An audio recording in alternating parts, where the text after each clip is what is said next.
November 25th City Council be called to order. Would you please stand for the pledge of allegiance and a moment of silence?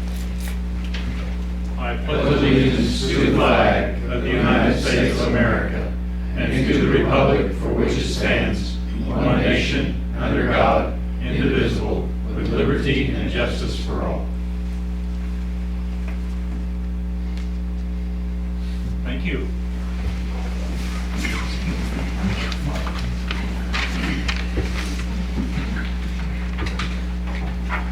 First item on the agenda will be approval of the minutes from the November the 12th meeting. Move to approve the minutes from November 12th, 2019 meeting.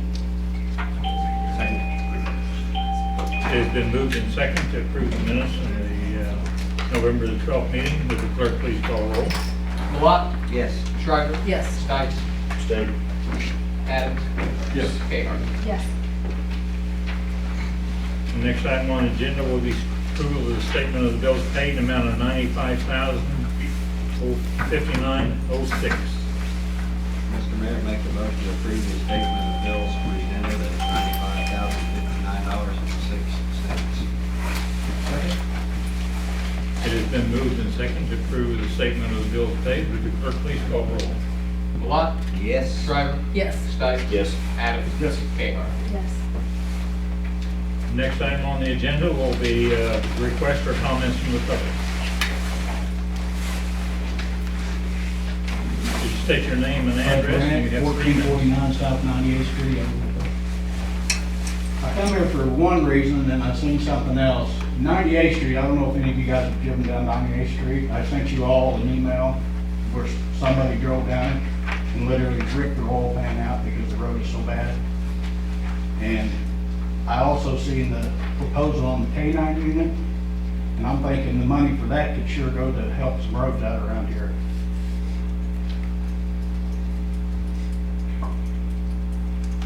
Is there anything in the budget to fix any of the streets or get to that street sometime in the near future? We have about $200,000 in next year's budget for streets, 150, 200,000. I don't remember the exact number on what. And maybe I'll make that one of the first ones on them, because it's terrible. Public Works Director was here. I'm sure she can answer that. I'm sorry, I'm not sure what the schedule of projects is. Okay. Thank you. Thank you.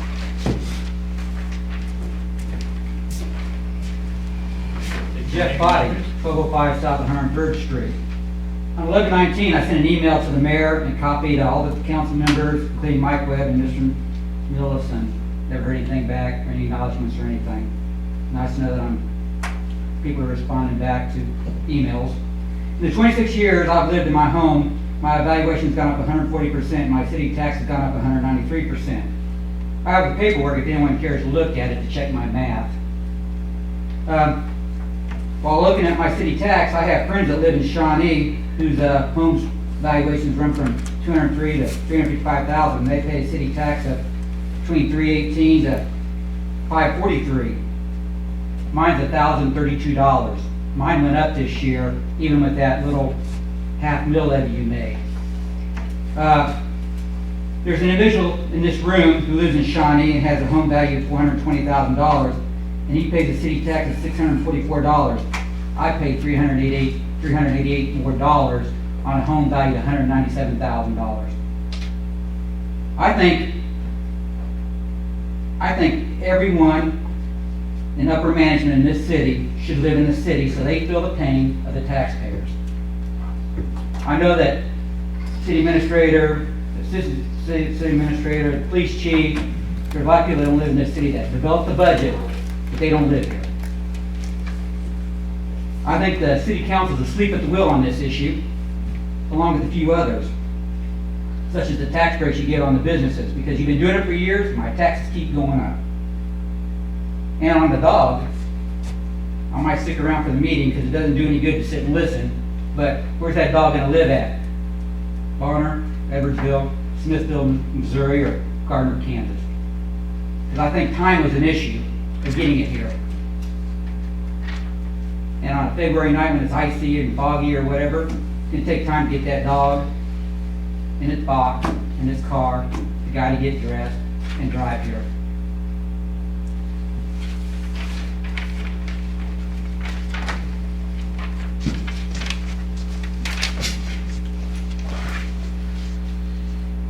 no other, we'll move on to the next item on the agenda. We consider a recommendation of the Parks and Recreation Advisory Board regarding acceptance of the Edwardsville Parks and Recreation Master Plan.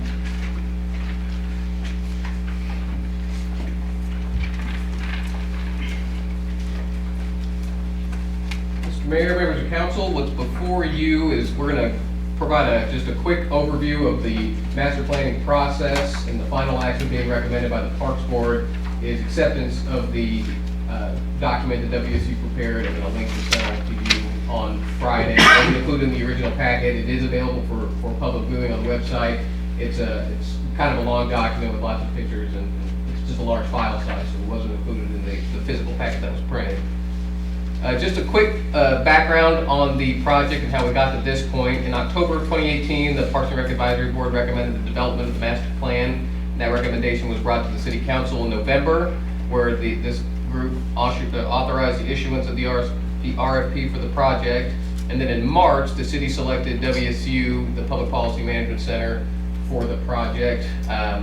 So it's been about, since the City Council authorized the issuance of the RFP for the project to now, it's been about a year. And in between now and then, the Parks Board, Councilmember Shriver might be able to speak a little bit more on this when we get to the end of the presentation, but the Parks Board has been acting as the steering committee for this effort, getting regular updates from WSU staff who have been engaged in community outreach and data collection, some of which we'll get into tonight. So the process involved was WSU, the PPMC, conducted a needs assessment which identified the strengths and weaknesses and the opportunities in our current programming, in our current facilities, essentially everything that is the status quo in the Parks and Rec department. That included program and site analysis, so a review of what we're currently offering, the facilities that we currently have, as well as a review of other programs and amenities in the area, because those are essentially the competition, for lack of a better word, for our recreation activity. This involved community input. They conducted in-person and online engagement with different stakeholder groups, including the school district, our nursing care facilities. They were at the Edwardsville Elementary Bingo Night. They were at Edwardsville Autumn Fest. I mean, they kind of hit the pavement both in person and online to get as much community input as we possibly could. They also developed some demographic data that helped inform some of their recommendations, so that kind of tracked how our community has been changing over the last 5 to 10, going back 5 to 10 years, and projected some of those outward. Some of the recommendations are based on some of those assumptions. The way that the plan is structured is it has goals and strategies on a number of different items. One of those is programming, the goal being to engage the community with expanded programming options to meet the needs of all demographic and socioeconomic backgrounds. Here's some of the strategies that were outlined. Obviously, we know that we could use more staff in the Parks and Rec department, but as far as actionable items for the first, second, third year of the program, some of the strategies included adding more sports-related programming, so adult programming, 3-on-3 basketball, possible rugby, programming around the disc golf, foot golf, and futsal amenities that we already have, expansion of non-sports programming, and we've tried some of that in the past over at the community center, and what they recommend is a more focused effort to broaden those opportunities in the form of arts and craft or different exercises or just ways we can utilize the space that we have in that kind of area. And also to address community concerns with kids' free time with after-school programming. So that was one of the common themes that the PPMC staff kept hearing when they were doing outreach in the community, that there is a concern that kids don't have enough to do in town when they get out of school, and that might be a void that recreation programming could form depending on how different rec packages are put together. Communication was another area, the goal being to establish a unique identity and communication strategy specific to Edwardsville Parks and Rec. Now we've stepped up our efforts in getting the word out about this general city activity over the last couple of years.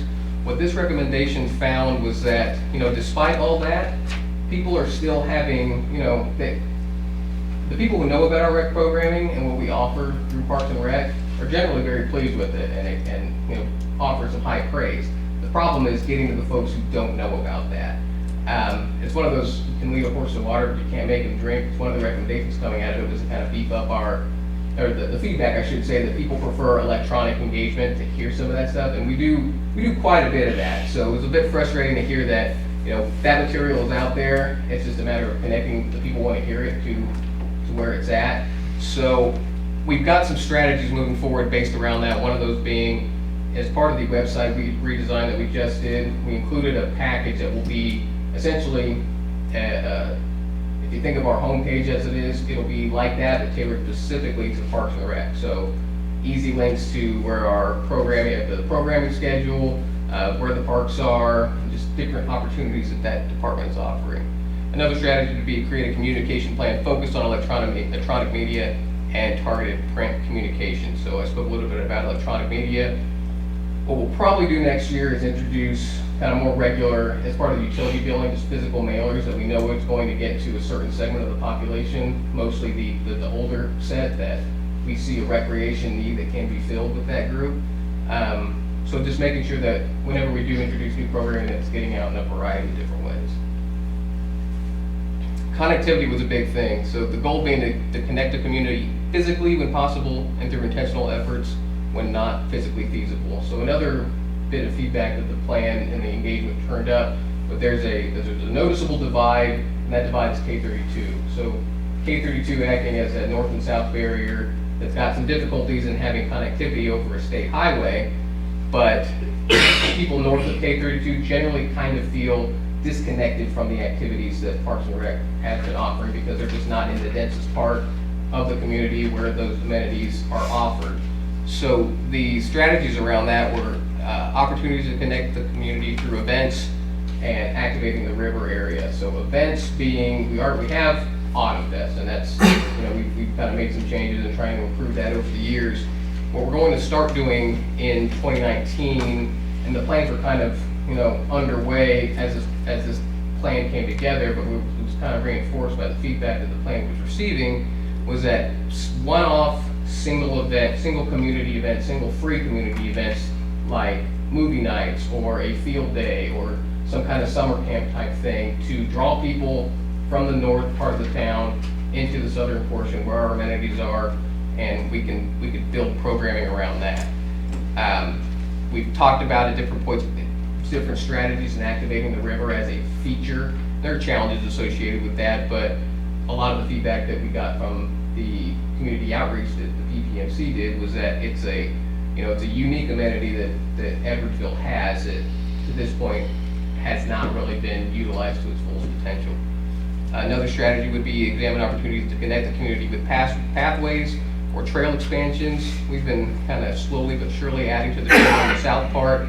Again, it's got some challenges on the north part of town, but exploring that and when those opportunities present themselves is something that the plan recommended, because our trails are they've rated pretty highly in all the community engagement that we did. So it's just a matter of how do we improve on that? How do we make it more accessible to a greater number of people? Amenities and built environment was another goal area. So creating a safe and accessible modern park spaces that serve our residents and build a stronger sense of community. So we have our current park now that, we know of the brick and mortar improvements that are needed over there in the areas of drainage and updated facilities and things like that.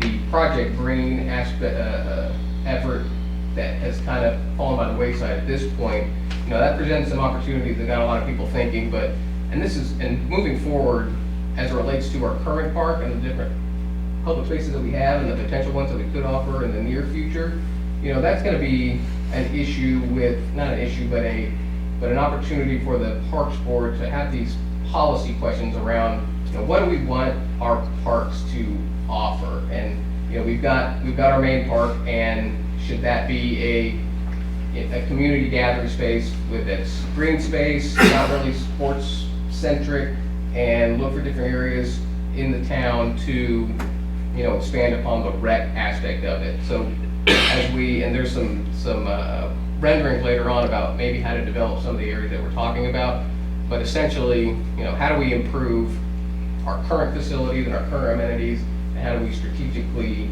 identify areas for growth that address these community needs?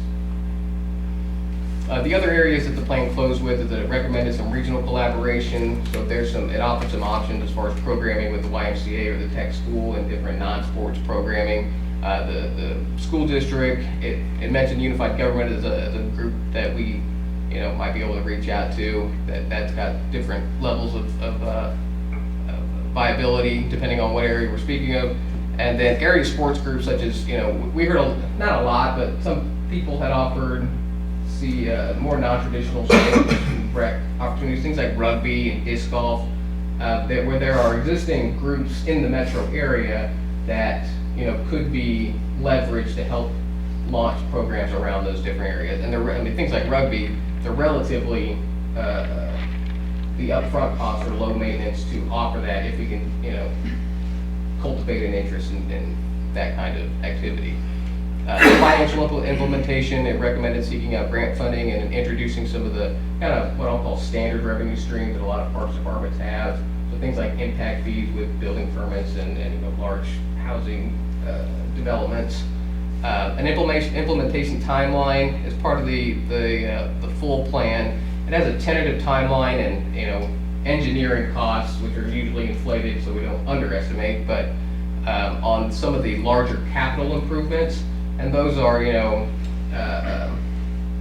related to some of the amenity concerns that we brought up earlier. But they're also, one of the things that kept brought up was safety around the parks. And it's not that people feel unsafe at our parks, but that safety can be improved upon. The feeling of safety can be improved upon in our amenities. And one of the big things that popped up in there is lighting. So not so much lighting in the sense of, we need to light, this park or that park at night to invite activity at that park, because technically a lot of those parks are closed after a certain time, but lighting is to enhance safety. So think of lighting around a trail or things like that, where people feel like if they're at a city facility, they don't feel like they're in the pitch black and they're introducing themselves to some level of threat. And then communicating performance. This was stressed at the end of WC's last presentation, was that we need to do a good job of highlighting what we do well and not being modest about when we have achieved something that's worth broadcasting. So making sure that we're cultivating that enthusiasm and trust with our residents and the folks around us who use our programming. And so that way when they think of Edwardsville Park and Rec, even if they're not involved in programming, they may have heard of this trail expansion that we launched or this unique programming that's not really offered in the metro. So making sure that we're communicating the wins when we get them. Part of the plan also introduced some concepts on different areas. This is what they call the city hub park concept. So this would be the green space. Here's the community center right now. Here's the fire department. So here's that green space south of us. It includes things like this is an amphitheater and there's some green space for that. Different parks and in presentations throughout this process, they had offered, the different climbing features, recommended different climbing features or some of those faux environmental parks that you'll see out there that are relatively low maintenance, and when they're not being used, they kind of just look like a community feature, almost like some kind of sculpture rather than just a vacant playground. We're still engaged in discussions with the mobile home park, because all of this area is owned with the mobile home park. Those are still progressing and everybody is still on the same page as far as those efforts go. It also kind of lines up, and there wasn't enough time to introduce this in the rendering, but we've brought this up in the past, and we'll probably talk about it here before the end of the year, but as that town center project continues to develop, there's a lot of connectivity between that effort and this effort, even though they're on two disparate, streams. Activating this area is an integral part of that, and that would be, one of the things that was discussed is essentially building down this street to connect right here as some kind of through line. This concept includes, because the sticking point in our discussion with the mobile home park has been where to put this maintenance yard, and taking that into consideration, this mock-up, and just essentially left it where it was, assuming that we wouldn't move it and we could build some site barriers around it. But again, just conceptual things based on some of the feedback from our community members when they were talking about improvements and enhancements they would like to see at our parks. this is Riverfront Park, and so dog parks and kind of those open spaces were discussed a lot and brought up a lot. This offers a couple different dog parks for different, sizes of dogs, so you don't have your Rottweiler, mingling with your yippy little dog. Also another kind of a smaller playground right there, kind of trail enhancements, because the trail would weave in and out of those different areas. And then this was a early concept when Project Green was still in play about how to utilize that space. And there's some, accessing the river would be get introduced in some of these concepts as well. As even though Project Green didn't materialize like we were hoping that it would, that is still a what could be a viable option for expanding Parks and Rec programming in the future. And it could even incorporate, depending on how some of the ownership shakes out, but these other larger parcels to make it less of an awkward kind of an L shape. But this was kind of mocked up as if we decided to expand, let's say baseball or soccer programming, it could grow in a space around this size and fit the amenities kind of like this. And so with that, the action before the group is to accept the recommendation of the Parks and Rec Advisory Board and to accept the draft plan that PPMC put together and was sent to you as the Edwardsville Parks and Rec Master Plan. Like I mentioned, we've got, and Matt Stiles from WSU, who's kind of our project lead, he wanted to be here tonight, he unfortunately got sick over the weekend, but we've got actionable steps to move forward, especially in the area of programming. Really what was left at the Parks Board is, we need to not be afraid to essentially throw stuff at the wall and see what sticks, and be creative and commit to programming options for the long haul and be able to commit to those. And some of them aren't gonna, not all of them are gonna be home run, but some of them offer different strategic ways to use the other amenities that we have at relatively low cost and offer a programming to answer the needs of the community, essentially. One of the demographic things that came up in the plan is that our poverty level has increased at a faster rate. It's still below the state average, but it's increased at a faster rate than the rest of the state over the last 10 years. And so, if we know that, then, and just different population makeup and those kind of trends, we can take those into consideration and construct the rec programming around some of those assumptions, then we're gonna have increased buy-in to those programs. So being aware of kind of the different, things that are on the table and setting it accordingly was one of the last emphases that the WSU gave us. Zach, when you said our poverty rate, our Edwardsville City of Edwardsville. is growing quicker, say your state. So over the last 10 years, and I don't have the physical plan in front of me, but over the last 10 years, essentially our poverty rate from 2007 to 2017 increased from 6% to just under 12%. And those might not be exact numbers, but it's essentially in that area.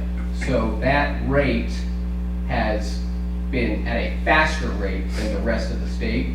Now, we're still under the state, by and large, under the state average as far as poverty levels, but it's a trend that has demonstrated itself over 10 years that, if we make the assumption that it's going to even stay flat, there's a segment of the population that if we want to serve them with rec opportunities, we need to do so at a reduced or a free cost. That's why things like those one-time free events are so attractive to WSU and put together a plan, and speaking on behalf of the Parks Board, seem to carry some water with them as well, because they're easy to plan, there's not ongoing scheduling that we have to kind of juggle, and we can offer it to a broad array of people. I think the demographics section, generally, if you get a chance to look at it, is actually pretty interesting, and we've had demographics from some of our other studies. I would say in general what it says is that relative to Wyandotte County, we do better. So per household income, per capita income, poverty levels is lower, those types of things. And we fare generally speaking, pretty close to the state level. There are a few areas, I think, while I think it's said, if the poverty level may still be lower, but if we're growing faster, we need to be considering that, to consider how that might impact. I think overall demographically, we're in a much better place than the other cities in our county, and I would say better than many in the state. I don't think it's any secret, I mean, if you throw in the Johnson County as a comparison, as a broad thing, you're probably not going to compare as well. But when you start pulling in maybe cities around other metro areas, whether that's Wichita, Topeka, even the Salinas and the Hayes, and you look at the communities around them, we do well, generally speaking, in that thing. I would say, look at the demographics. I was surprised somewhat some of the information. Because my first question was the same thing when I saw the numbers.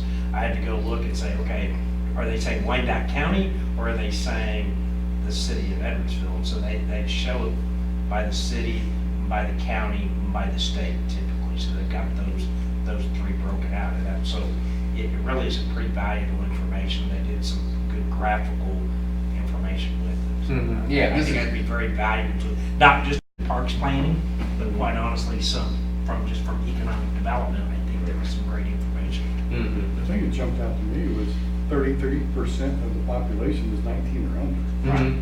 That's Yeah. huge. And then we've gotten similar, that kind of reinforces, we've had other plans years back related to different areas of town that essentially said the same thing. And, we've got these different plans coming to those same conclusions. So we've got, this influx of that age group, which eventually is going to be, essentially young family years, that is going to introduce more variables to how what we can offer for rec programming, who we should be offering it to. I think the other bubble was kind of in that middle, and I don't remember exactly where the breakdowns were, but say that 34 to 44 or somewhere in there. And if you generally hear about the millennials, there's this big growth, and then on the other end, it's dropping off fast. We tend to be below average when it comes to that kind of 60 and above age group, or 55 and above, we're slightly low. We kind of got a bubble there, and again, I don't remember exactly again, but we'll just say in the 40s, the late 30s and the 40s, and then we've got that under 19. We kind of have two different bubbles there, which I think for the Parks Board will be something that they'll have to look at, but I think it's triggering some of the questions where people say, yeah, I love your youth sports, but what about, us? And I think that group is saying, especially that middle age group, what are we doing around those kind of things? There are certain services already around. If we look at seniors, maybe not here locally, but we have some pretty solid senior activities through the YMCA and through some other services around that they may be getting served by, that may or may not be our place to focus our time and energies around if there's already a services. But there's certainly these two areas, under 19 and we're going to call that 30s and 40s age group, that we probably really have some opportunity to reach out to those groups through our parks programs. When you look at that map, the right-of-ways on the highway are gigantic. Yes. It's true. Is there ever any opportunity to encroach on those or to acquire them? Well, it's interesting because I actually, even before the Project Green came out, and I know this map doesn't show, but if you look along the FedEx line, so north of Wood End, the space between the edge of the road and their parking lot averages around 250 feet. This averages around 400 feet. And so I asked that very question about, would it be possible, would they sell the property?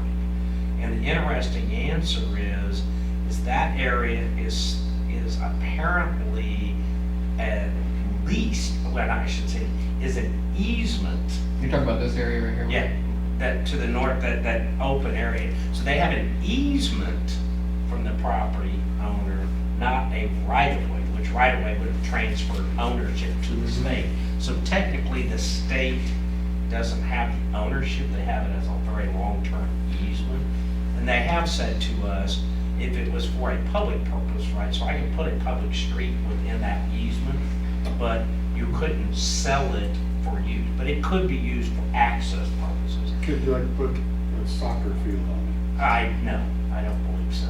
I think they would probably, I mean, if you were encroaching over there 50 feet or so, maybe that's a possibility. There seemed to be some comfort level up to about that 100-foot range, but obviously, they still want so much space from the edge of the road to anything.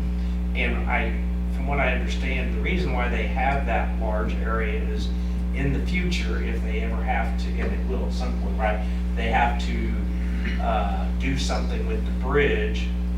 And if they were to put a temporary bridge or build a third bridge or something of that, they need to have that ability to have some access over there. It's really being held for what happens when you have to rebuild those bridges, and obviously they're very long spans. I mean, we don't think about it when we drive on it, but that's a pretty long span bridge.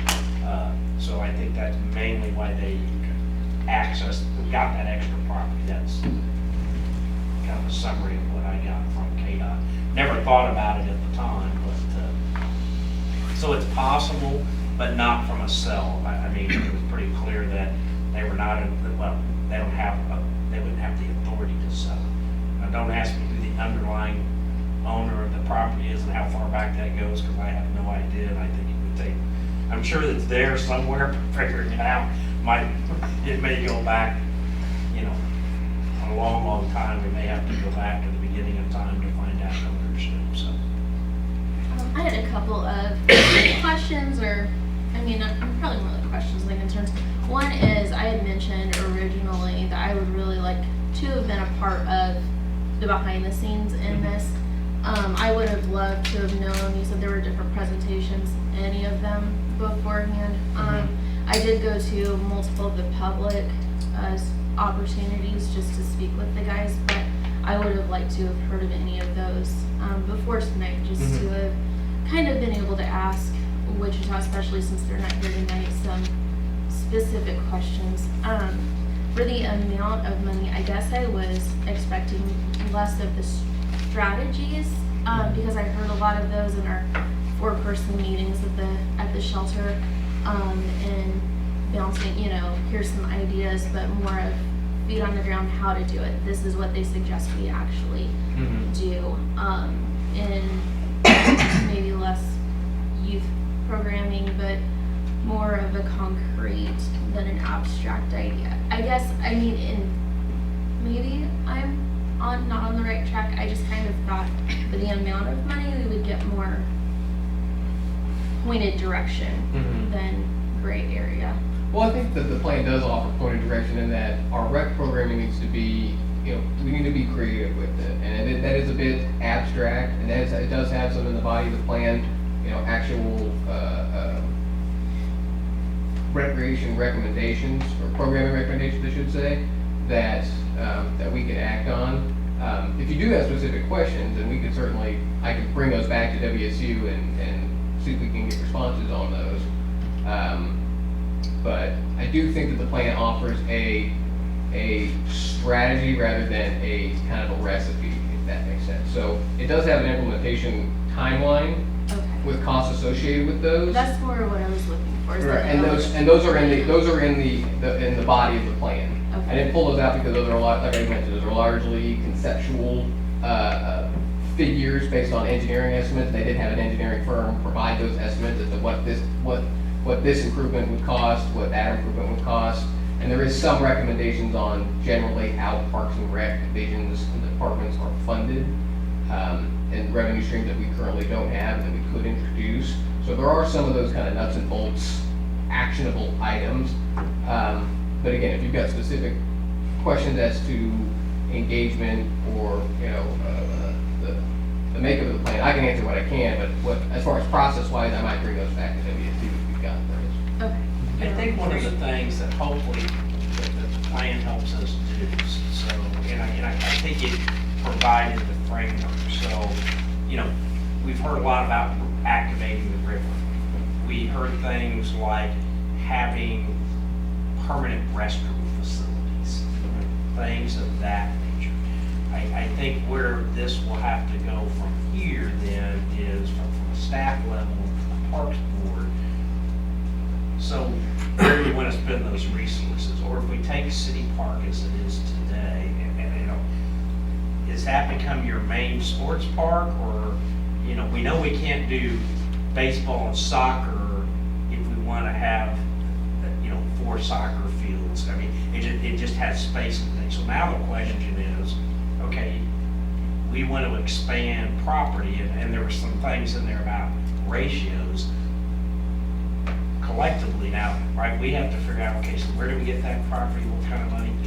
Should those be in order? Do we want to take, for example, go back to Riverfront Park? I mean, do we want to start that process? What's it going to cost? What are the phases? I mean, I think some of that goes from, this is what people are saying, that, we heard a lot about dog parks, splash parks, things of that nature. Okay, so where's the right place for those now? Right. And what are the policies around those that we have to do internally? And money, I mean, honestly, right? So, a dog park isn't a $5,000 expense. That's hundreds of thousands of dollars. But that amount's included in their report? Yes. Yeah, those are included, that's included in the That's pay exactly what I was account looking report. for. Like, I heard the people suggest Yeah. the ideas, so I thought, well, we don't really need to pay $20,000 to hear ideas, but Right. that's what I'd really Yes. like to see is the. Right, it wasn't, to the plan from the implement get, and that's one of the reasons why we had selected the Public Policy Management Center at the front, was it wasn't a prescriptive, we weren't after a prescriptive plan to engineer and architect a new park for us. To say, you guys need a splash pad and it needs to be right here. This was more to get community, to gather, to figure out what we're doing right and what are the needs that that the Parks Department either can't fill right now, aren't filling, and what are the holes that we can plug that the metro isn't filling.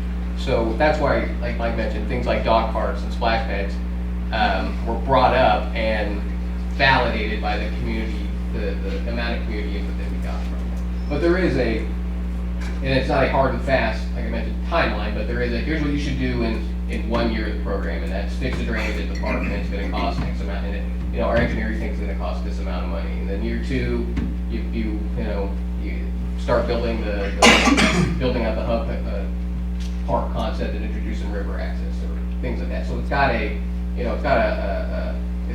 not something that is a domino effect where you have to do one before the other, but this is a recommended course of action to carry out some of the recommendations from the plan that are informed by the community engagement plan. Okay, thank you. You mentioned rugby a couple times.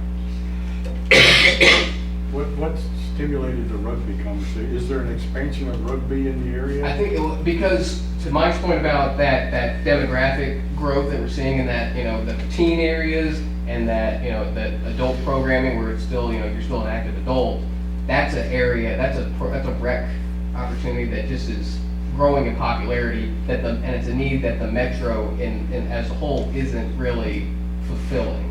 And it's relatively low cost to introduce it. So it was brought up a couple times in the community outreach that they did, but that was brought up as a recommendation because, in the larger sense, that is an activity that has got that people are into right now, for lack of a better term, that isn't being offered in our immediate area to the point, even if it is, there's growth there, there's a growth area there. So I'm completely ignorant. Is that field about the same size as the football field? I'd have to look. I don't think it's that big, no. It's not as big. You turn it, And right? there's very little mandated equipment that you have to use for rugby other than the rugby ball. So you don't have a high cost in young people needing to invest in equipment to be able to play rugby. Yeah, and even, we probably, when it was discussed at the Parks Board, it wasn't, we need to have a rugby program for 4 and 5-year-olds. It was more of answering that need for those active adults and older teenagers. Interesting. I think the other thing, if you, and I didn't get a chance to go through just detail by detail, but I think the other point that came out, and I've heard heard this in other places, your traditional team sports, baseballs, footballs, soccer, some of those things, if you look at them kind of nationally, those sports are not growing. If anything, they're declining. Flag football, tackle football for young kids. I mean, those things are not the growing places. What you're finding growing is, I'm gonna say, more of the individualized sports and activities, right? So running, going on trails, bicycling as a group, right? I realize rugby's a team thing, but it's not what you would call your traditional group sports. Doesn't seem to be where the growth is at around recreation. People want to get outside. They want to take their dogs out, right? I mean, I see people taking them, walking their cats and their birds. I don't know why, but they're doing that, right? But they want to get out. They want to enjoy nature. They want to enjoy the access. They might want to get on the river and do canoeing or things of that nature. They're not necessarily looking to join up to be on a baseball team or a flag football. I'm not saying those are dead. They're just, you're not seeing as much of that area as you are some of these. I want to get outside and recreate in the broader sense. I think a lot of it's the commitment to a lot of the millennial generation isn't into, okay, we're gonna do this every single Sunday and Thursday for the next 2 or 3 months. They don't want that long of a commitment, so. And kind of the flip side of that, there was a good deal of discussion at the last park board meeting about esports. And esports is it's growing pretty quickly in relation to other activity. And as we talked about at the Parks Board in terms of, we've got the community center, and as we offer, we continue to offer internet capabilities over at the community center, and it's big enough, and it's a big open space. That's a facility that could relatively easily support an esports type activity. And it seems to me that would be pretty inexpensive. Yeah, I mean, it's the cost of a couple consoles and then the internet connection, and there's research that needs to be done into how to successfully do it, but from a infrastructure point of view, it's not cost prohibitive, and it's an area that there's a lot of buy-in right now. I think the last thing I just say relatively again to the recreation deal, we are also, and it was kind of interesting, we're hearing the same kind of things from our business community, right? So I mean, when businesses even are looking to relocate or they like that we have these trails. Their employees like to be able to walk out at lunchtime and take a 30-minute walk, right? And so, I mean, there was one business that said, we're all about, and we need to find a place that has lots of trees and parks laying around it. If you even go back to Herb Jones and look at, when they built, right, they built a park. I mean, they own it. It's a small park with some walking trail there. Now, they've talked about expansion, and it may not always be there, but having that for their employees was an important aspect of their site plan. We're talking about Magni now, and the outside was as important as what was on the inside, right? They could build a big building with a crane in it to do what they need, but what did it look like on the outside as far as the landscaping and having, can we put a picnic, can we have an outdoor area for picnic? I mean, those are the kind of questions we're even getting asked on the development side, unrelated to parks, but it shows that there's a connection between the two places. A rugby field is approximately 106 to 144 meters long by 68 by 70 meters wide. We could do that. How many feet is that? We're in America. Well, I can say I knew that, but I just had to Google it this time, so. We're gonna have a nice green space up in the north to be at least that size, so maybe that's an option. Just like liability waivers. So, do we really have any access to the river per se? Obviously, we can't build things on the river, but. That's gonna have, we've got. Like a dock or something like that where we could put kayaks in the water where people could go out and fish and things like that. It's an opportunity that's out there. I mean, I think it could be worked out with all the stakeholders involved. And we've got river access now with the boat ramp. Right. And so figuring out better ways to, you know, one of the concepts that was talked about whenever we were looking at Project Green was, you know, maybe some kind of dock or river access over here that folks could float from here to here down the river. So it's, you know, there's no concrete plans right now in the works that said you need to have this facility at this location along the river, but I think it could, I mean, just like anything, it would require some research. Because if you go to like Shawnee Mission Park on a nice day, there's kayaks all over the place and just lost the name for it, the stand-up boards. Oh, yeah, The paddle board things, and so, you know, there is a need for some water activity. Mm-hmm. If we could, you know, if we could pull something like that off. And if we ended up getting some kind of access to this area, you know, that's gonna offer, but right now, this is all, you know, this access right here is all through the park, to the mobile home park, I should say. So, having something in that, you know, that would open up an opportunity as well. Our access to the park, the river at this point is relatively limited to Riverfront Park. So the recommendation from the plan, based on the input we got from the community, was that they'd like to see more opportunities around that. So all that to say is, if something like this were to introduce itself, then some kind of river feature, you know, might be worth taking a look at. The way it is now, the only thing you can do is drop a boat. Yeah.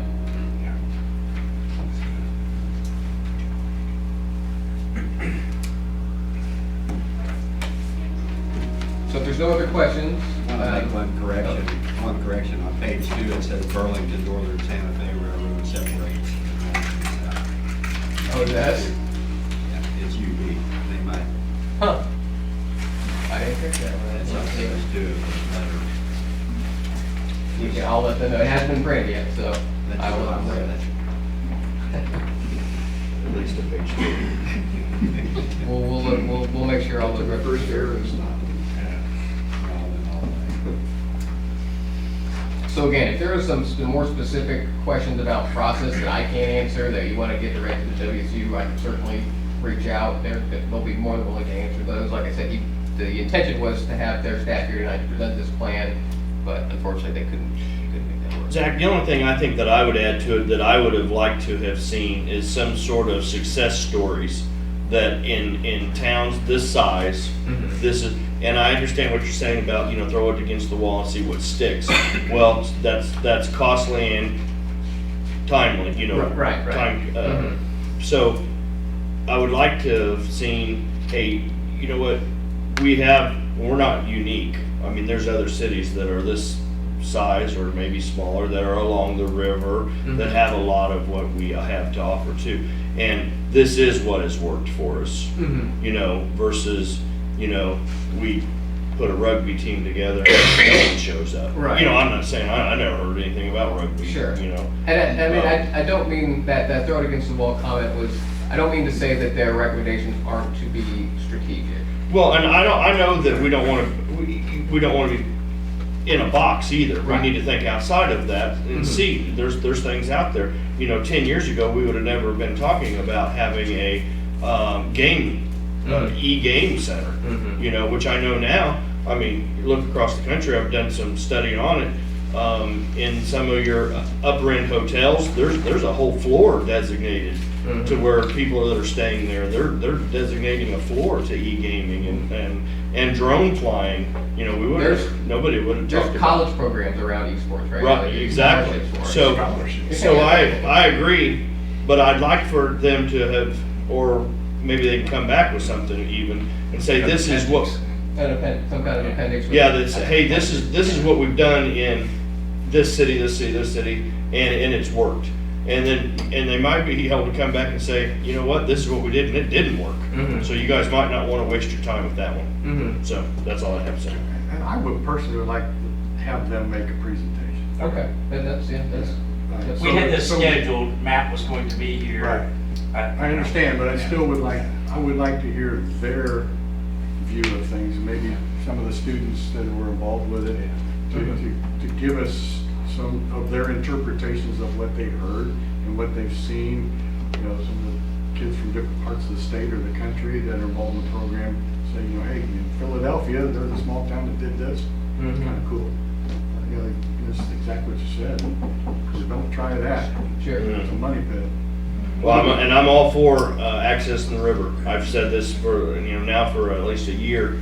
You know what, and not faulting anybody, I'm just saying that for a year, I've thought, man, we're right here. We've got an amenity that people would love to have. I mean, you look up north in Parkville and you see, it's every day.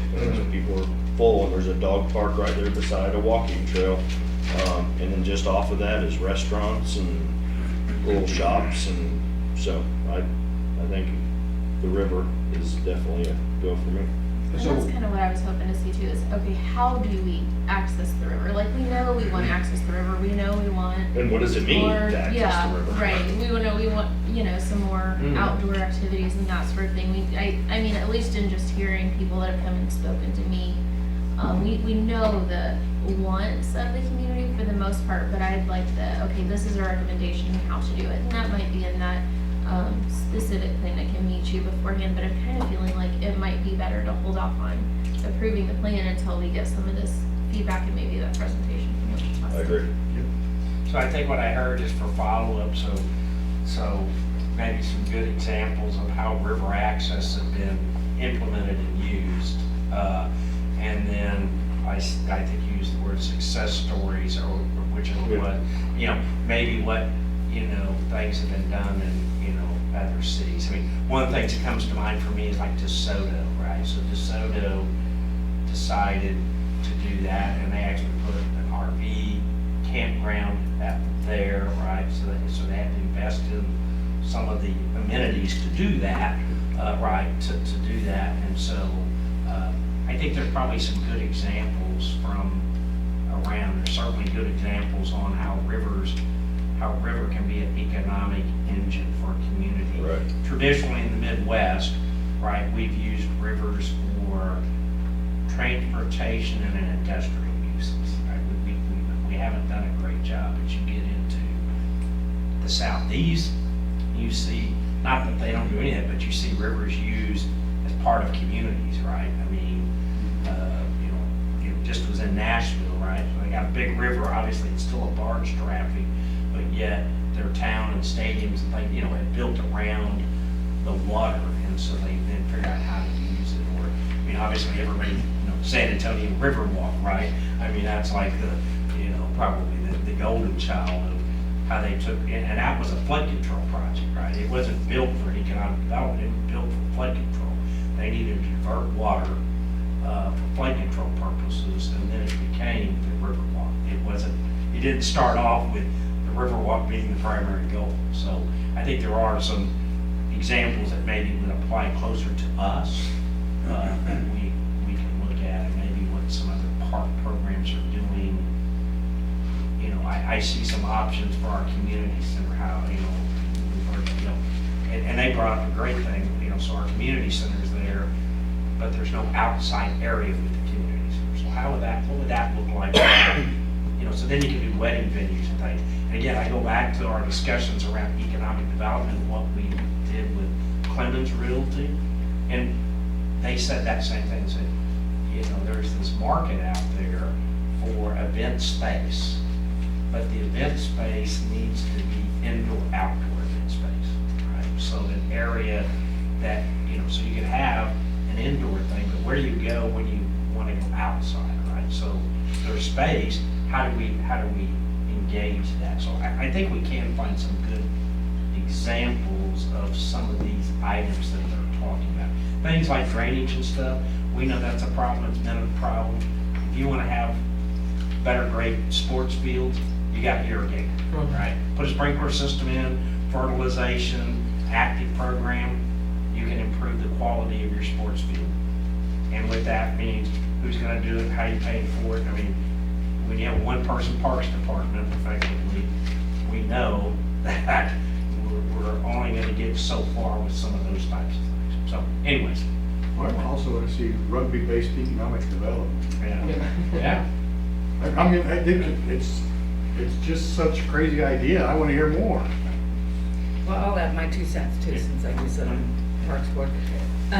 What was, I shouldn't say it, because you know it, Zach. When WSU came and did the surveys, and it was a little disheartening, the very low feedback from the community, which, you know, that alone, right there is the communication struggle we have. But what feedback they got, it was a very small percentage.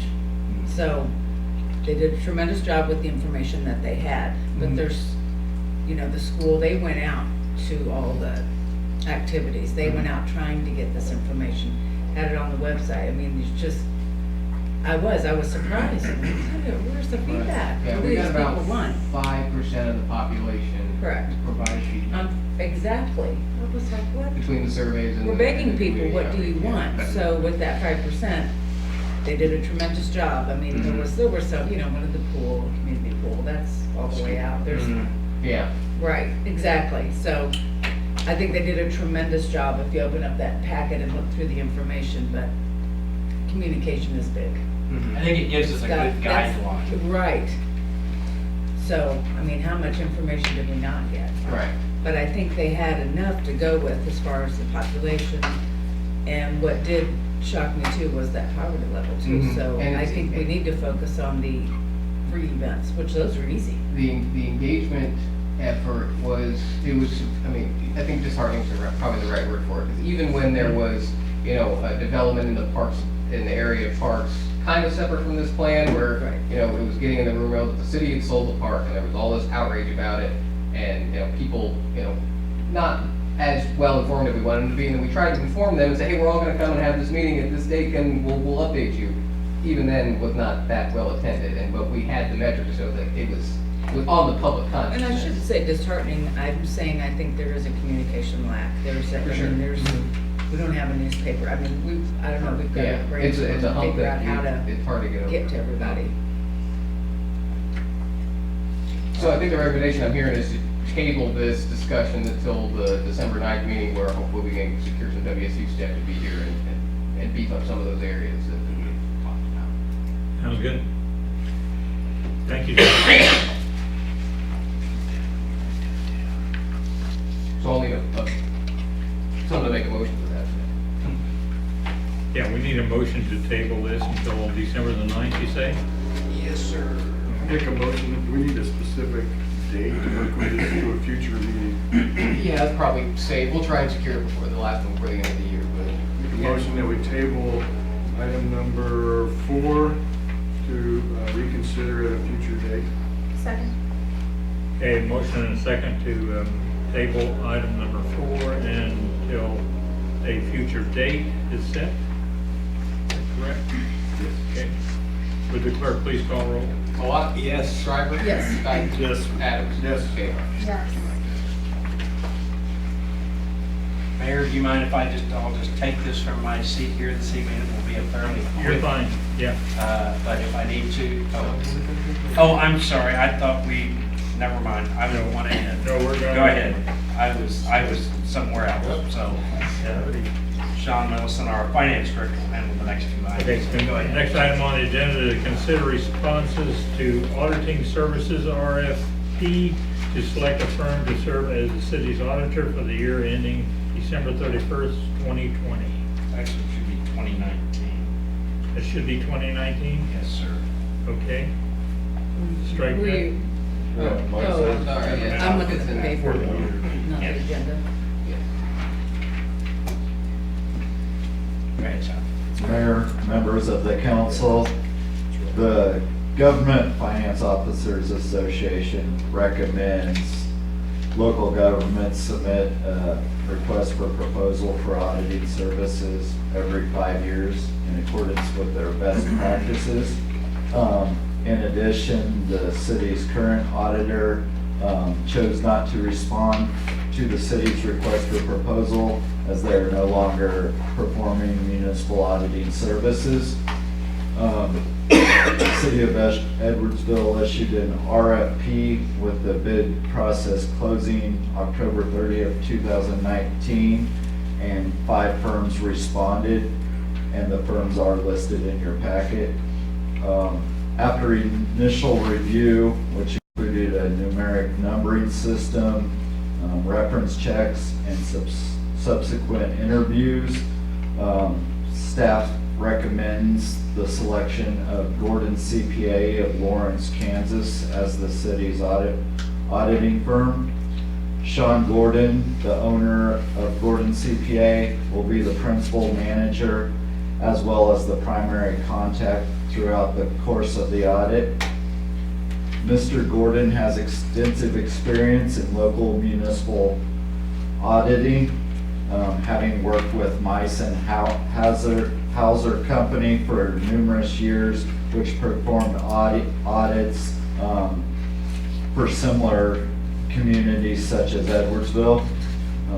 Mice and Hauser too has discontinued its practices of performing municipal audits, and many of their clients are now with Gordon CPA. Gordon CPA's cost for the 2019 audit will be $10,600, and this is expected to increase 2.5% for the next 2 years. Costs for the 2018 audit were $12,400 plus the initial state filing fee of $150, and Gordon CPA proposed fees fall well below that. The Assistant to Firefighters grant for the 2019 audit will require a single audit report, and these costs are not expected to exceed $1,500.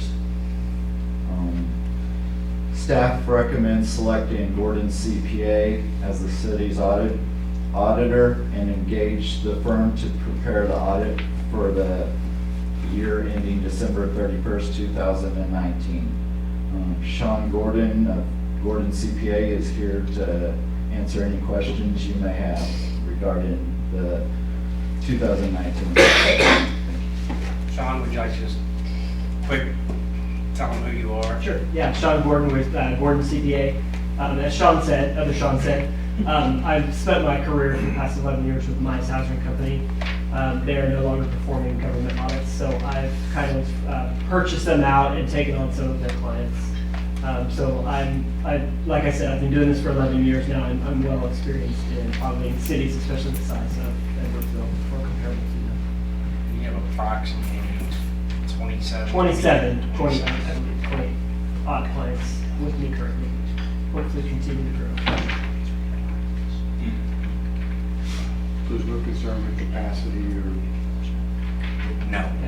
Yeah, I think that was one of the questions we asked. I think right now with the staff that they have in place, you expect maybe 30, 32 would kind of be your capital Correct. clients without adding staff. Exactly. So while some firms may have been larger, they may or may not be. Sometimes firms, and even the one we had, they do audit and tax work and other work in addition, so they may have a larger firm, but they only allocate a certain numbers in the firm to that type of work. I'm not sure if that's how Mice Hauser is it, but they, yeah, so from a capacity standpoint, we feel very comfortable with them performing the audit. And they do a number of communities in our area as well.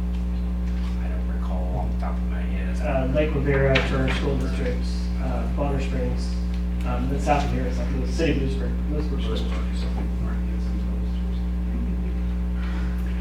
Were you an auditor with the previous company? That's right, audit manager is what I was, government audit manager. And how many work in your office? There were the shareholder, myself, and then 3 staff auditors. Currently. Will we be dealing directly with you? Directly with me, yes.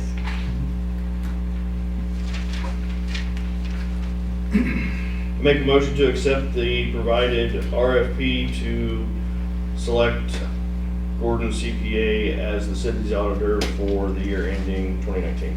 Second. What's that?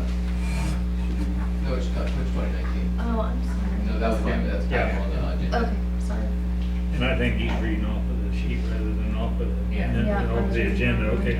It has been moved and second to approve the undertaking of Gordon CPA as the city's auditor for the year ending December 31st, 2019. Would the clerk please call the roll? Mayor, if I may, just for clarity, so Okay. just for reference, we typically, when we go through this process, and we did here with, we ask them to be engaged for a minimum of 3 years, but we still come back each year to engage them. So we're engaging them as the auditor, Okay. or we're selecting them as auditor and engaging them for the 2019 year, just so Okay. clarity. So we won't go out for RFP every year. For another 3 But years. we do come back each year because Okay. you engage the auditor on an annual basis. Just be a 2.5% increase yearly. Yes. Okay. Right. And that was anticipated with our previous auditor as well. Did the same thing as prior audits. Thank you, sorry. Okay, I don't that's think okay. changed much. If there are no further questions, would the clerk please call the roll? Malat? Yes. Shriver? Yes. Stites? Yes. Adams? Yes. K-9. Yes.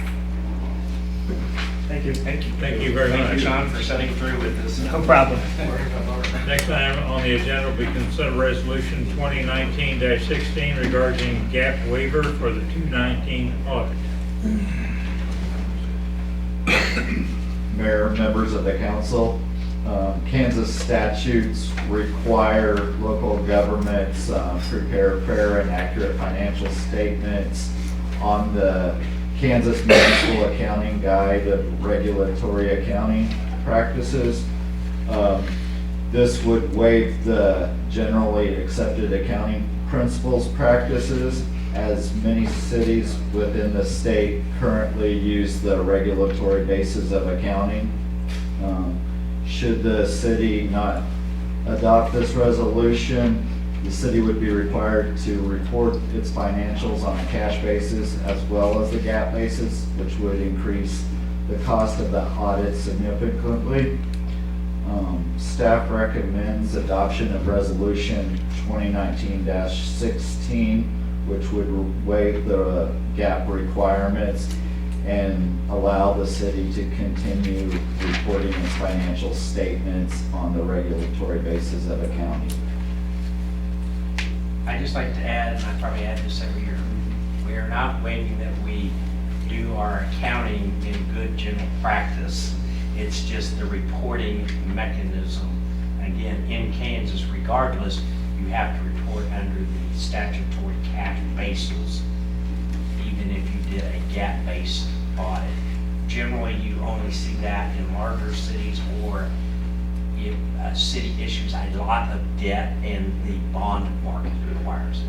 That has not been a requirement of our bond sales, so and I don't expect it to Mr. Mayor, I make a motion to adopt resolution 2019-16, requesting a waiver of the preparation of financial statements and reports in concordance with generally accepted accounting procedures or principles. Second. I'm going to shorten that up just a little bit. Then move on to adopt resolution 2019-16 regarding gap waiver for 2019 audit. If there are no questions, would the clerk please call roll? Malat? Yes. Shriver? Yes. Stites? Yes. Adams? Yes. K-9. Yes. Thank you. The next item on the agenda will be consider resolution 2019-17 establishing a legislative agenda for 2020. Mayor, if it's all right, I'll just do this from here. Would you I'm happy. please? Yeah. Just briefly, we do this each year. As you know, the LKM adopts a legislative agenda. It has an action agenda, and then it has agendas around public safety, public works, et cetera, and so forth. We are at times asked as staff to write letters on those items, or potentially go testify on an item of how it might impact the city. So in order to have a basis of that, we adopt LKM regulations unless there's something in there that we don't like, which we have done in the past, but there was nothing in the current one that the city that I'm aware of is opposed to or not participating with. And so we would recommend adoption of this resolution. Again, it kind of sets our policy. It also assists you as council members if you're called upon, you know what the policy is and can speak effectively on behalf of the city, knowing that the support of the council is happy to answer questions. I know several of y'all attended the LKM meetings and probably got the details of the whole policy. It's, I think about 30 pages or 20-something pages. Several times. Yes. I had a question, Mike, Yes, and I was there, and so I read over the packet. If there are certain things that I feel don't necessarily best represent our city, and for the most part, I agree with them, but there are a few things that I'm just like, would it be appropriate for me to vote no on that, or what would be? You could, or if there are certain items that you would like us to not participate in, whether it's now or even in the future. Again, generally speaking, if we get a request, I don't typically write a letter from the city without the council being aware of or in the know. So, but if there's something specifically in the current legislative policy that you feel that this body, that we should not take an active role on, now would be an excellent time. I would rather single that one out and take it out rather than vote no on the whole. Right. On the whole legislative agenda. Is there a specific item? Well, there were just a couple. One thing, and I know that they're very much on removing the tax lid. Personally, I feel like we need more county. I feel like our city's doing a really good job in keeping our taxes down, but one step above us, I feel like doesn't represent us very well in that. And so anything that we can do to keep them under control, I think, is helpful. And so I would just like to see more. And maybe this isn't the right way to do that, but maybe see more verbiage if we're moving a lid to maybe step in some sort of an auditing or checks and balance system with that to just make sure our money's being spent responsibly. I think on the tax lid issue, so number one, it doesn't apply to the state, so they don't follow the tax lid. So whatever the state doesn't apply, it only applies to local units of government.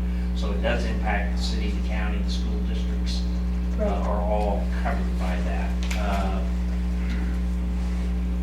We also have an open public process by which we adopt our budget every year, which is in a way a form of that, because you have to set what the maximum amount of expenditures that you're permitting. So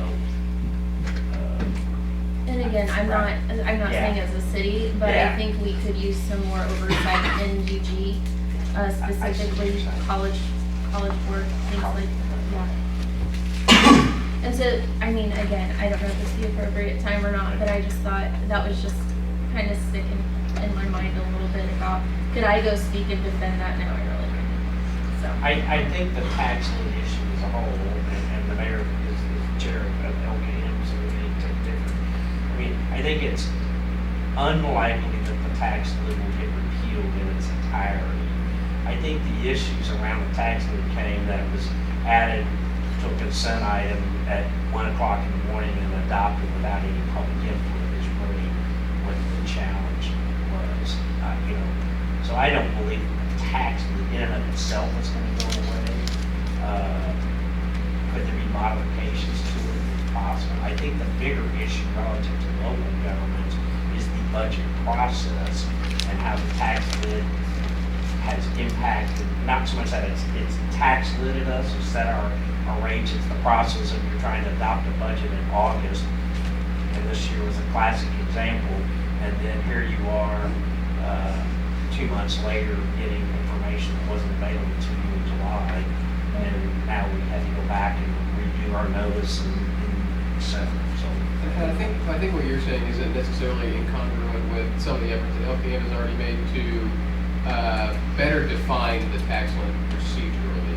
When it was first introduced, there was a lot of holes into what about public safety and what about benefits, and so those kind of exemptions were built in after the fact, and it wasn't, with the rollout of it, wasn't very well thought out into how it would actually be used on the local government level.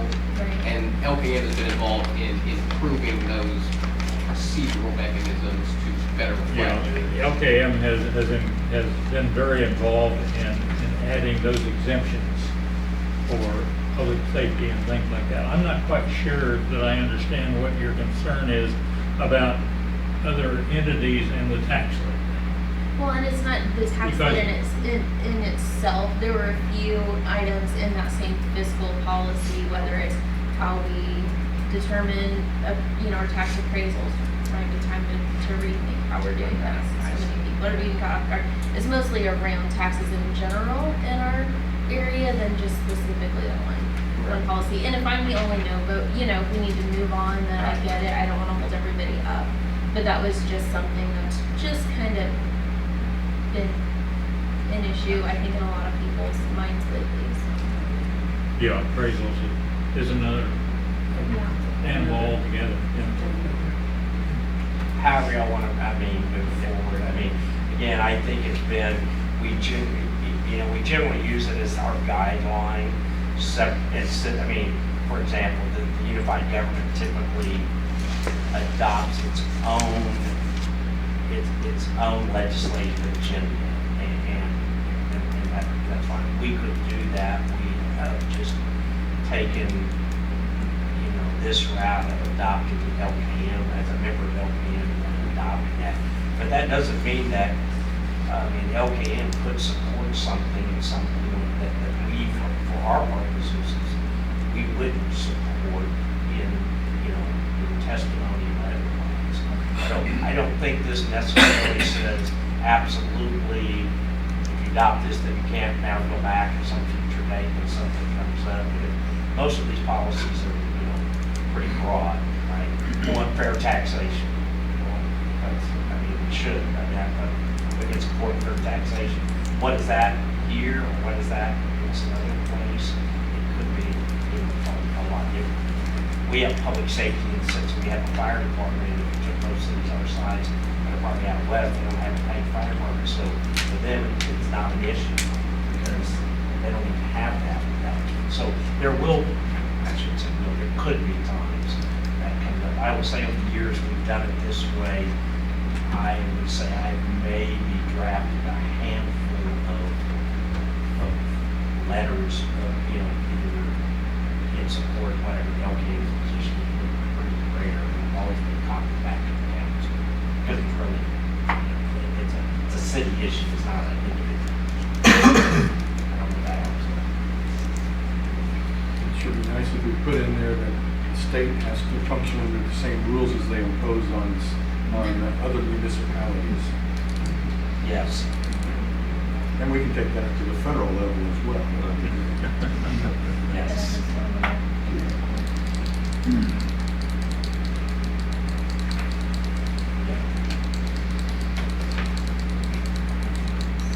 So Mike, just to make me feel a little more comfortable with it, if something should come up specifically regarding taxes in the legislative policy, would you specifically let me know, email me so that I can, because I feel like I'd be more comfortable with, and I know I'm sorry to hold this up, but just personally say, yeah, that I could get behind it and just knowing that I'm happy to keep we're doing council informed. what we can. Sure. Thank you. I'd say there's not very many times that they call and ask. Quite honestly, the last legislative session was probably more around the delinquent properties and the abandoned buildings than that we spent any time in support of. It's been all the way up to the desk 2 or 3 times, and for nothing more than political reasons, it's been not solved. Everybody agrees that, yes, I would make that commitment. Mr. Mayor, make a motion that we adopt resolution 2019-17,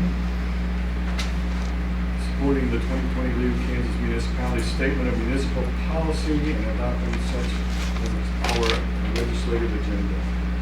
So, It has been moved and second to approve resolution 2019-17, establishing a legislative plan for 2020. There are no further comments with the clerk, please call the roll. Malott? Yes. Stryker? Yes. Steinke? Yes. Adams? Yes. K-9? Yes. Thank you. Next item on the agenda will be consider property mitigation update pursuant to resolution 2019-11 related to abatement of conditions at 1830 South 94th. Mr. Mayor, members of council, this is to update you all on the abatement process for 1830 South 94th Street. If you remember, we passed a resolution over the summer, essentially stipulating some conditions that the house would need to meet before the city was able to essentially take action on itself to abate those conditions. As I mentioned last month when it was last presented, those conditions have not been, the timeline has not been strictly adhered to, mostly related to cost. I spoke with the property owner today, and I confirmed with codes, our codes enforcement, that there is no active codes associated, violations associated with the property. They have been performing the improvements and been requesting regular inspections of them. They are ready for, in speaking to them today, they will be calling and requesting inspection of the utilities, get their electricity turned back on. So again, there's no action being requested at this point because I don't think it's necessary that the city take it upon itself to abate some of these conditions, but just as a way to update you all on the process of this, that this is still moving forward in a good faith effort. They're making improvements. I was by today. There's no, it's not, the conditions of the house, at least from the exterior point of view, aren't really anything to be, it's risen to the awareness of our code enforcement officer. They're, in short, they're in good standing with the spirit of the resolution, maybe not the timeline of it as much, but I think they're making good faith efforts to correct the conditions. My question to it would be, they got paid insurance dollars on it, so it shouldn't be a money issue. I believe the house was underinsured, if I want to, if that's a correct term, but there was some complications around that area that they didn't have as much means to work with on the front end as what we would typically assume in a situation like this. I believe we did have a small amount of fire proceeds on it, but it's a very small number. Yeah, there's a statute in our city codes that essentially, when something like this were to happen, an amount of money based on the insurance proceeds is essentially placed in escrow for the city to hold on to in case we need to step up and do anything about it. If you'll remember the demolition project that we did, actually on 94th Street, entered that process, and we ended up being the agency using those funds to move forward with the demolition. This is not near as severe as that address and that property was. As I said, they're making efforts to correct those conditions and are following the processes, got an active building permit, and are working within those boundaries. Again, not as quickly as we wanted them to happen, but even, I brought up the exterior conditions, it doesn't, there's still some signs of some fire damage, but it doesn't look to be a dangerous or unsafe structure from, just from first blush looking at it. It doesn't look like a burned out custom building. It looks like a building that's got an ongoing building project essentially. Since they're making, I'm sorry, I was just gonna ask, since they're making a good faith effort on it, do you think we should just push it back and get another update in 30 days? We can do that. Well, we won't meet until, we'll meet again on December 9th, and there's an item on the agenda later tonight to cancel the December 23rd meeting, but I can, rather than provide council updates to this property, as I said, they've got a building permit that has stipulated 6 months. We can provide updates as they occur, and we will provide, if between now and December 9th, if they close out their building project and they've got their certificate of occupancy, we'll certainly update the group to that effect. I don't think there's a need at this point that we need to offer you continuing updates as far as an agenda item, but because we have the resolution in our back pocket, as it were, if we can tell that progress isn't being made, if they stop making good for faith efforts, and we could, within the boundaries of that resolution. I 100% agree. We don't need to hear about it again unless there's an issue. At some point, we may need to bring back to close. That's fine. We'll give you an I mean, update. we got processes in place, and that's for inspections and fire departments to check and police to do what they need to do. So you guys do your jobs, and We'll keep the council Sounds informed great. after that progress, and again, no action will be required at this point. Right, okay, thank you. Okay, next item, we'll hear a presentation detailing Edwardsville Police Department's 2020 K-9 program. Mr. Mayor, Council, thank you. Yes, sir. One right there. Great, if you got the laptop. Thank you very much. We had the budget presentation, a lot of detail. We had some questions, and since then, the progress that we made, so we thought we'd give you an update. And it starts with, there were some questions about, where the facility is, what kind of facility is it, and that sort of thing. It's pronounced Von Lick Kennels. It is I know it's a little hard to read, it's a lot of words there. Founded in 1993, they train police and military service dogs, over 5,000 of them, and law enforcement and other federal and state and local government agencies. The training facility itself is state-of-the-art. It's an all-inclusive campus, which includes the kenneling of the animals as well as the people. You just stay there and they have food and all the stuff, so it's an all-inclusive campus. Recent attendees at that particular location, Topeka PD, Hayesville PD, KCMO, that's exclusive to them. That's the only place they go. Wichita PD, Garden City PD. That's just in the last 8-9 months since 2019. So a state-of-the-art facility, quality place. It's located in Denver, Indiana. I never heard that. There's a surprise. It's not a metropolis at all. It's north, and I heard it's really cold this time of year. So I invite you to go out to their website and take a look at the training pictures and all the things that they have. It's a pretty top-notch place. Comes highly recommended. Could you go back to that website? Yeah. VonLick.com. Spelled with the Z is silent, I think. Yeah, you bet. One of the things we discussed is about the K-9 handler selection. We went through our promotion process for sergeant, and at the same time made our announcement for the K-9 officer. There is a process in place. We've had that in place for since we went to what we call the Lexipol, the management center, which is our policy manual. It requires a letter of interest, a resume, that sort of thing. Only one letter of interest. That officer was vetted for qualifications, because those are spelled out as well, and that person is well qualified. And so Peter Yazbek, Master Patrol Officer, was selected to be that person. And there's a little more discussion on that specifically. But the K-9 selection date is scheduled for January 2nd. The kennels dictate when those things happen. And they have a class starting in, which is in the next slide, but they have a class starting that same time frame. They offer these 3 types of shepherds: the German, the Dutch, and the Belgian. And so we will select from those. But this comes with a partnership with KCK PD, the K-9 handler, Mark Wilcox. And we've had discussions with Chief York and Officer Wilcox himself. Why we take somebody with us to do that is that's a big investment.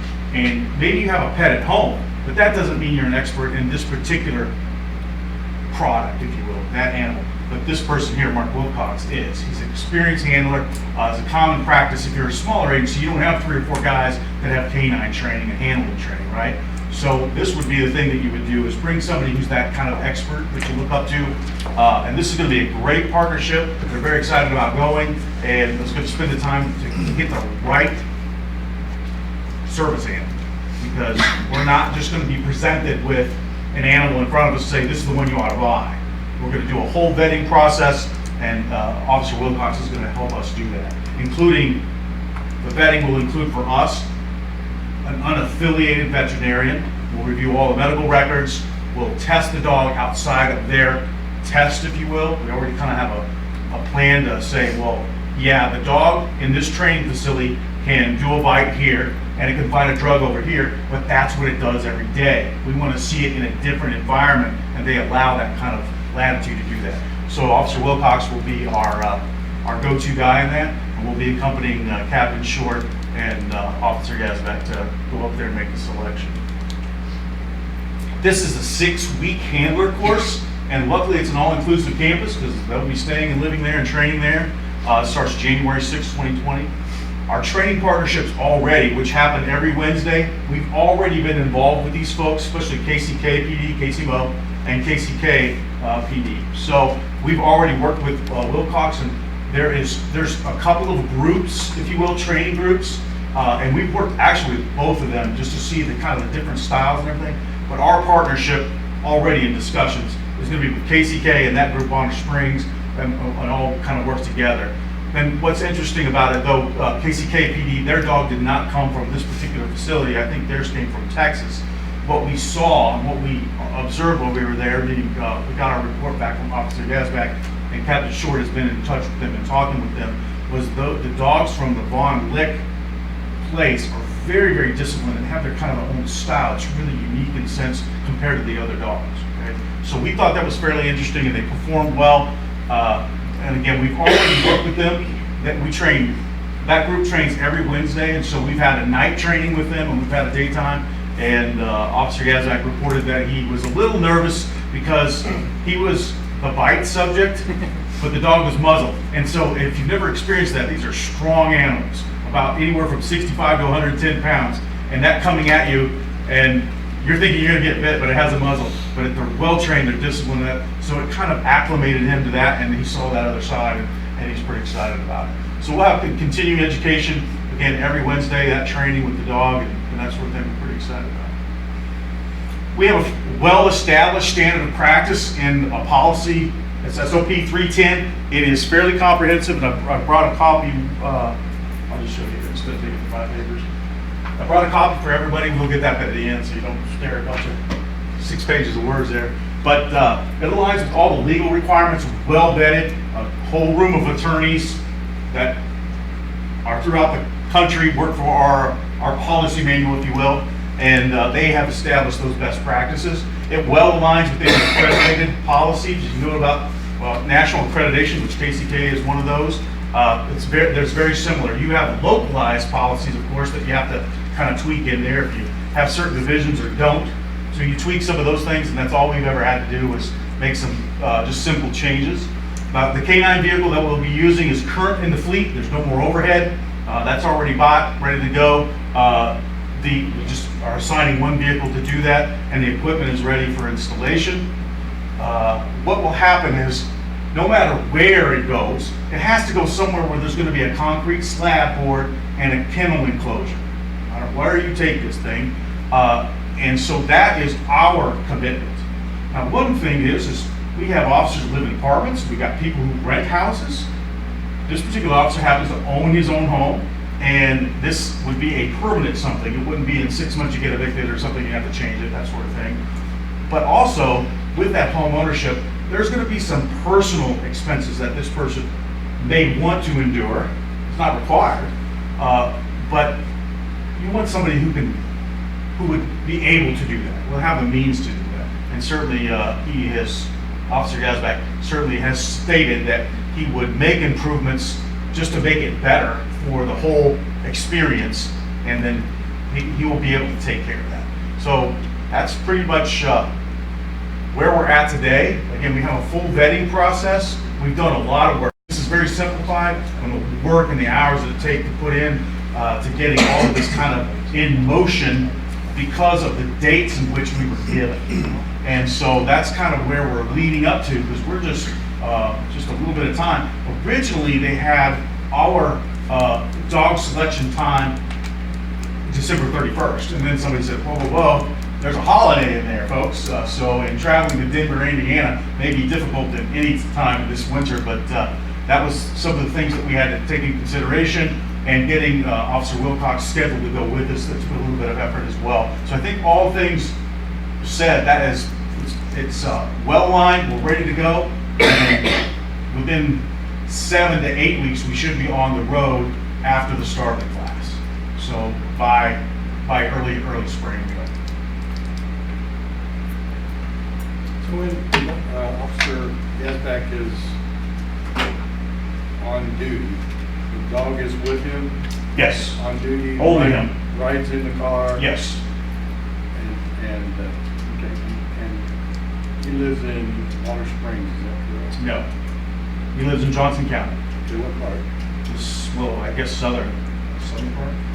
So Gardner area.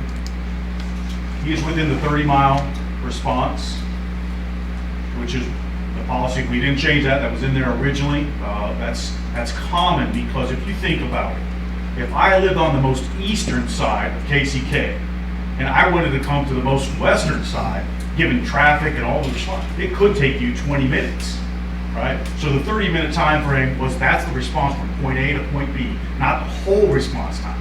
Because it does, I think somebody mentioned, you've got to get dressed, you've got to get ready, and then you've got to make your travel. However, I think the concern is, and I think Captain Short addressed this, was that we're seeing this as some sort of emergent response from home. And that's not all the picture you should have, because that's not the way this works. One thing I mentioned that I pointed out, and we hit on it before, the metro area has a number of these, and there's two groups that train together. And so you can expect somewhere, somehow, in an emergency, there's going to be somebody on duty that you can call unless they're busy. Okay? So that's the first piece of it. So our partnership is going to give us a lot more weight than, hey, we're only users, we never give back. Right? Because right now, that's all we do is take. We don't give back, we say thank you. But in the end, we're calling everybody else, not our own people. So what we gain here is, again, 32 hours at a minimum on duty. We don't have that right now. You don't have that any time. They're never here. They don't exist. But what we're going to gain is 32 hours. Right? He has to train one day a week. But what's happened in that, we've seen that we've called during the winter for a certain event, and we got 2 dogs that were in training, because what happens is they say, well, hey, this is good training by being active, right? The real life stuff. So they say, go help them. So we were going to give and we're going to receive. And the same, if they call and say, they may say, hey, do you have a K-9 on duty? We'll say, yes, we do. Well, we need them up the Legends, or we're going to do that, because we're going to ask for the same thing. And we've been doing that for years. This is not new to us in the sense of calling and asking for somebody. So you think about somebody who lives somewhere, no matter what, they're going to have to get ready and they're going to have to respond. And those will be exigent circumstances. When you read the policy, it says discouraged off-duty callback. It's discouraged. Nobody's standing by and saying you absolutely have to be available, because what we get is 32 hours already on duty. And who knows, we're going to have overtime opportunities, because this is no different than any other person that we're going to call back. If you work for the department, you live 45 minutes from here in the metro. That's our standard. It has been for beyond my time, 20 plus years. So all of our people live around in the metro. But when we need you to come back, because we just had a police chase, right? Because we caught people in the act stealing mail from 14 of our citizens, right? And we got the bad guys. There's nobody left in town, because all of our policemen have just engaged in that bad guy stuff. Well, who's policing up the town? Well, we call those folks back all the time. But what do they got to do? They got to get dressed like this. They got to get in their car. They got to come over here, right? That's how it works. So this is really no different than that. There will be exigent circumstances in which we need some resources. But I just described those to you. In an everyday world of policing, we have to call people back all the time. Okay, that happens all the time. So in this particular case, let's think of a scenario in which it isn't maybe we want to search a car. This is going to be that circumstance that has high priority, right? There's serious danger to the public, and somebody's wandering near your homes up north, right? Or Williamson Farm, right? This is that person who may have hunkered down, and we need somebody to help track, right? We say, hey, we've got one dog, but they're coming from Roland Park. Let's get another one on our way, right? That may be, but that's going to be a serious person. What if somebody's wandered away? We've had this. Wandered down by the river. Where they roam from? Just right over here at the nursing home, right? It took us 8 hours to kind of catch up to these folks, with what resources, right? We didn't have that. We may have that opportunity. This is, okay, let's see who's out there available to us, and if not, we'll have them come back. So that will work. So I think the concern about, well, we're going to have some emergency vehicle flying up and down the road from some distance away, that's not really the reality. And we've controlled this stuff for years. We don't call our people back and say, you get here as fast as you can by speeding and doing all this. We don't do that. Right? They get to work when they get there, as soon as possible, and then they go on to. That's what this is going to be about. I had a question that kind of goes along with what you're saying, since it's not so much of a callback, but since it'll be a specialized unit, is that something that the schedule would possibly be adjusted? So if they're normally a 6 to 2 guy, Officer Yasbrock, if he's normally like a 6 to 2 guy, but the likelihood of calls where you would need the assistance of a K-9 might happen in the afternoons. I'm assuming you guys probably have stats on that. Yes. Would that normal schedule be adjusted so the K-9 is available when there's more likely going to be those K-9 Yes. needs for service? With flexibility. So, and that's where success comes in. You can't have just something good. So think about that 4 to midnight. We know where our busy times are because we can track them. We do. And so we would, okay, when are these events really taking place? Okay, so we'll assign him that. He's going to be removed from the patrol division and under the direct supervision of the captain. Okay, so just because it's specialized. So we didn't have so many people telling him, well, you got to do this and you got to do that. So it's one single focus, okay, and then go out and utilize the service animal as it's intended, right? Get out there and do your thing. With supplementing the operations division, which is patrol. So what they'll do is, hey, they need a backup over here, or they need this over here, that sort of thing. To say that he won't also be and say, hey, you have a 10-hour schedule today for whatever reason. We may need you to cover a couple of hours for here and there. You know, we just have people vacation, they have babies, you know, we got people who, you know, they take other jobs, they get, you know, all this stuff impacts our schedule. So we're gonna have to be flexible and make those adjustments where necessary. So he won't have a firm, we run 3 schedules, 6 to 2, 2 p.m., 2 to 10, and then 10 to 6. Those crews rotate every 90 days. There's nobody stuck on any one shift. So he'll be in there, kind of a power shift, if you will. That kind of a 4 to midnight, 3 to 11. It just depends on where the need is. And some of that is about, okay, give us some time to get the data. So we can analyze and say, is this the most effective place to put that? And we've made adjustments over the years where we thought somebody or that particular deployment wasn't necessary anymore, or we needed 2 more that way. So we've made those adjustments in the past, and we'll continue that practice. Can I ask you a question? When Captain Short made his presentation, I remember distinctly asking him if the dog was going to have to live in Edwardsville, because I think he explained several situations that Edwardsville has had when they needed the K-9, called Bonner and had to wait. So I think there's calls where time is of the essence. If the dog is not available, and I don't know how long the drive would be, 30 minutes plus, would you call Bonner for the dog? Yep. That situation. Okay. So just so we're clear that this is you're inferring that the K-9 is not on duty. Is that correct? Correct. Correct. So back to what we said kind of in the preface here, to your question, is when they're not on duty, their call out is very limited. And that's going to be controlled by the administration.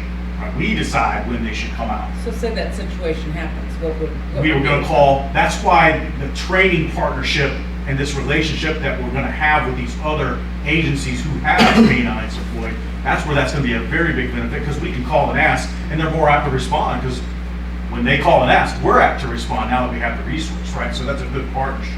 So essentially, we're going to call and say, who has one, okay? So it's mutual aid, obviously. Absolutely, yes. And that's what we get now. Whether it's Bonner Springs, Shawnee, Lenexa, I don't know if we've had KCK in the recent years, but we've had them before in the past when they had more units then. I think they're down maybe just with 1. Where's the training on Wednesdays? It's all over the metro. They may have a centralized training place, but they go to different places, like different buildings. Maybe it's cars. Maybe there's a lot somewhere. That's controlled by the big dogs, Casey Mo. Pretty much, they're kind of in charge of that. And there may be for the other group, more Johnson County. They may have a sergeant or a lieutenant or something over that. I just don't know. One more question. Does this affect the officer's homeowner's insurance? No. No? Nope. Not that I know of. It's his responsibility to, Well, research that, of course. You mentioned the personal, I just wondered if that was one of the. As long as, it's still our property, okay? And so we will, the dog, no matter where it's at, we're in charge of that. Our insurance will take What care if of it does? What if his insurance is affected? I mean, not even, what if the officer's insurance, that's their That's what they take It on. really is on them, because what we insure is what we have and own, which is gonna be a concrete slab, a kennel, and a dog. You know, and of course, our car. But essentially, if he needs an extra rider or something, and he's been charged with researching those kinds of things, it really Let's comes just down say to. crazy, the dog got loose and attacks him. Who's is that on? Now, if the dog got loose and it's on us, that's on us. On his property. Even on his property, I think it's gonna take precedence on us. That would be my opinion from the deal. He wasn't on the. I think it probably, I mean, These are Yeah. crazy questions. I don't know. Yeah. I don't know how dogs Yeah. work. it probably could go against his property as well. I mean, in the sense, he's supposed to have control of the animal. Right. But I think that the question, I mean, it's a voluntary assignment, right? So Right. it's not the city going, you come here, you're now the K-9 officer. That's why they went through the process of, you know, you gotta meet, I mean, we're not gonna take a rookie in the academy right now and make them the K-9 officer. Correct. Because it's just not the K-9 duties, it's the law enforcement knowledge and experience. So I don't know exactly how many years of service they had to have with this. You know, we didn't just pick a rookie. But so by being voluntary, I would say, you know, they're volunteering to be a part of that service. So if there's an additional expense to their homeowner, from my standpoint, I believe it would be incumbent upon them if they don't want to So is take there on gonna that be a contract responsibility. incorporating all of this? Yeah. Or is there gonna be some kind of an agreement? Well, I think legally, we have to be kind of careful. If we have at-will employees, do we Right. want to have an employment contract? I'm not so sure that that's But necessarily it's the the goal. unknown. I think part of what we have are those standards which specifically say, you know, this is what you do, and this is what you're required to do as part of your job. And now that you've taken on this assignment voluntarily, you're governed under these policies, procedures, and regulations. So I think in the sense of, if they wanted to retain it after retirement, we would draft up an agreement saying, you relieve us of all liability, and now you understand that you're taking on a police dog, a former dog, now retired, as a homeowner pet, right? And so we would want something signed as that. I think but it's certainly something we can further evaluate, and I think what we have to be careful of, if we're handing out employees contracts, what are we doing there, right? The policy specifically says they have to care and control for the animal, right?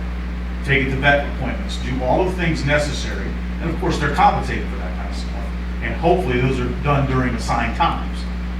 Can't always be that way, but we'll sure try. But in the sense of NPR, our Midwest Public Risk, there's no more liability to having a police K-9 than having police people on the road. There's no more extra liability. We don't need additional riders for the city at all, you know, those sorts of things. But that's, in a sense, that's kind of the nutshell, is that I don't think that we should proceed with having a separate contract with a single employee. I just don't think that's probably a I good understand practice. that, but it's a big what if, and it's a big unknown, so I certainly hope we don't come to that, but it's just an unknown. Well, and in some of those, and I'm not an attorney and I don't represent to be one, but sometimes you can create more trouble by doing some of those kinds of things. I understand. Are So there hopefully any we sort don't of, come there. are there any sort of stipulations on like a fenced backyard or anything for the, Yes. you're letting them out? So- Yes. So, you know, though, say an individual has two sides of their yard fenced and they need an additional back end fenced up, that would be on them, and I understand that costs several $1,000s. And they're willing to do that, right? The pin that we will make will be professionally done and on a concrete slab have a lock. From what I understand, the home improvements will entail garage access immediately to the garage, so in inclement weather, that sort of thing. So there can be an in and out of it. So without adding a structure to their place, and it's not required, frankly, they just need to have the cover and the shelter necessary for all weather. And that's what we will help do. And it's in the budget, we've accounted for all that kind of stuff. Anything else? Well, here's what I'm gonna say, and I'm torn on this because I was K-9 handler for Kansas City, Kansas for quite some time, and the number of $40,000 is not an accurate number. And what I mean by that is, you know, there's a lot of expense. So now I'm assuming that we're gonna now provide a take-home car for that officer to drive to Gardner every day, that we're gonna maintenance, and we're paying for that fuel to and from work now, every day. And I don't know what that number is. We'll have him for 32 hours, and on his training day, so I remember saying there was, in the initial presentation, there was gonna be some built-in overtime. Is that still on what we're talking about? Yes, 30 minutes a day, you get paid every 2 weeks. So the 32 hours is now dwindled down to how many? No, we're paying the money. We can't afford to have them off the schedule.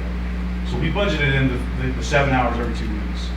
So do we know what the cost is for just the maintenance on a car and a vehicle to drive to and from Gardner every day? Yeah.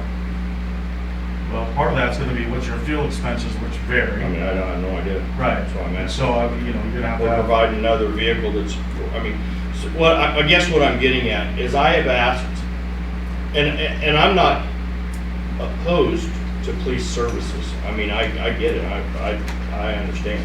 Bonner Springs is adding a second dog, I just talked to them today. They're adding a second dog, so there is gonna be another dog right next door to us that we'll have more access to now. But when I've asked about how we lower taxes, lower the mill levy, one of the responses that I get is, well, only way to do that is if we reduce services, and I haven't heard that as a council. So, I mean, Mike, that's something that you said. The only way that we're gonna be able to do that is to reduce services, and I haven't heard that as a council, as that being something that they would be interested in doing. It is so easy for us to put something in place. It's very, very hard to take it away. And we've had tonight, 2 people that have talked about our taxes and how it's impacting them. And we have roads, 98th Street again, that is just, it's terrible, absolutely terrible. And it's been like that for quite some time. Yet we just keep spending and spending and spending and spending. When does it stop? Is what I'm saying. I understand the importance of a dog. I get it. But I think that we have neighbors that we can continue to pull on and use that like the fact that their dog gets more exposure and used, because let's face it, every day your dog's not going to be on a call where you're using your dog. So the more times that you're able to have other agencies pull you and get to keep your dog on his toes, well, that's a good thing. So that's where I'm at. Like I said, I understand the value of a dog, but there's still some costs in here. I don't know what happens with the dog when the handler goes on vacation. It's a rhetorical, or do you have a question? You know, what happens with the dog when the handler goes on vacation? So we will kennel the dog and with a professional, say Annapels, for example, if they can have a secluded, if you will, some sort of segmented kennel, that they're not going to interact and really handle the dog at all. That's an option. There are other places in the metro area that would be able to handle that. We don't have facilities currently right here at the police department, but that's something we did talk about. Is that something we would want to have right here, where we have some other officer who can minimally interact? Because you're not going to put hands on them, right? You're not the handler, that sort of thing. So there are other mechanisms that we can look at if we think it's worth investing in our real property right now, or is that something we kind of design in later on, which we did talk about in the building plan, having some sort of kenneling system for that. But we'll find a professional place that will then take care of that. How did you handle that when you were? Another officer within the department took their dog. you would have 2 kennels at your house, and you would take that dog and you would handle that dog. I have never once ever heard of any place like Annapal's or anywhere else being willing to accept the responsibility of a police dog on their property. They have to take them out to feed them or to let them use the restroom, and they're not going to be able to muzzle them, and they won't do that. So the only way that was handled was with another officer within your jurisdiction, within your organization, would house it at their house. And I think there are a number of options that can be considered. And again, this is part of what we're doing research-wise. What temperament of the animal are we going to have anyway, that sort of thing. So I think it all comes into the kind of package of finding that alternative. When you're a 300-person department, you have a lot more resources than less than 20. So we really have to think about, well, is this something that we need to have? Does it have to be at their house? Can it be at the police department? That's the first thing we thought of, right? Can this same kenneling system that Mr. Sipes is talking about, can we not have someone else? We don't have another K-9 handler, but we may have somebody who's more comfortable in that environment with the dog and that sort of thing, that can be kind of taught, if you will, and introduced in that way. Maybe minimal, that sort of thing. But those are other options, and other places have done similar things. So I don't think there's one way to skin that cat, if you will, no pun intended. But that's at least something that we thought about. Is that some piece that we need right here locally, in the sense of right here at the police department? Because you'd want a similar setup. You'd want some, there's 24/7 here. There's always somebody around that they got to feed and do those other things and to monitor. So that's something to be done with that. It just goes, that's totally against K-9 101. You don't have other people accessing your dog. I mean, you just don't do that. Chief, when you're not. May I interrupt? You do not have somebody else speaking, that is not. So, to date, the Shawnee Police Department and Roland Park Police Department both house their K-9s at Annapal's when they are off duty on vacation. They have a dog run that separates the dog from the handler. It's a handed-off kennel.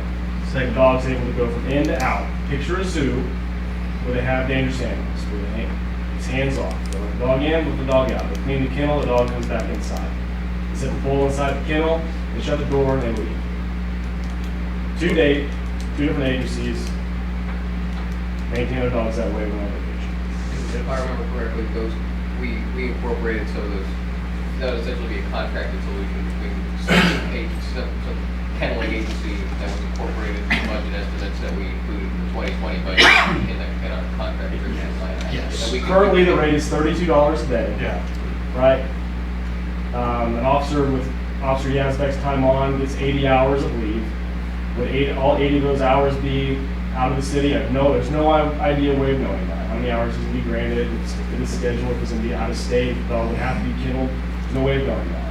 But the rate currently is $32 a day. This is a very strange question. Is it all right, for lack of better terms, for that dog, say if the officer takes 2 weeks in a row, for the dog to be without its handler or any familiar people or trainers for 2 weeks straight? That's an excellent question. They do need some routine interaction and that sort of thing. So the fallback with that is to continue our partnership with our training group, because no dog would be able to. They're very active. They're very driven to what they are trained to do, that they do need that interaction. So the answer to your question is yes, but there's plans in place for that. I mean, we're not reinventing the wheel. We're not the only agency this size to have a startup program, right? So yes, it's going to take some organization, it's going to take some planning, but we have those things in place. And luckily we have the resources with the Metro Training Group to accomplish these things. I think there's a number of agencies that have single dogs, right? I mean, That's in right. the obviously the larger departments have multiple dogs and multiple, handlers, but there are probably more out there that are smaller departments with single dog units, right? I mean, it's just by sheer numbers across. I mean, even some of the ones you showed here are certainly single dog units. So Yeah, and I think it's good. I mean, I'm glad there is a place that will do that. I mean, that's good. That wasn't available, you know, when I did. I had no idea that they're doing that now. This all goes back, again, I'm not saying that I'm against the K-9 program. Here's what I'm against, spending more money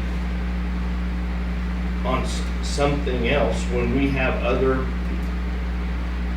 things that I think take precedence on. And it might, I mean, so if I'm looking at 98th Street, right, so we put money into our capital program, right, which I would say is separate from your operating expenses, like your day in, day out type of expenses. And you don't take and look at whether we're going to do a road program against, you know, any single department and its ongoing operation expenses.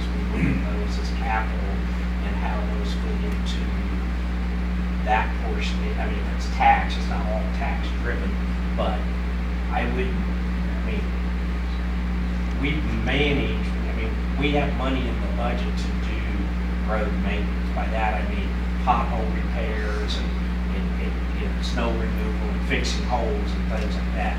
A capital project is hundreds of thousands of dollars.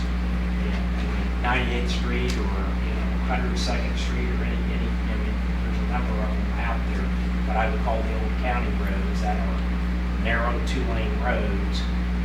Throwing asphalt on them won't be the only fix. Now, we talked about, and I think that's what Tammy's talking about, is you motor grade them, so you knock the high points off of it, and then basically blade patch it. So by that, you put asphalt down, you take a motor grader and you blade it out.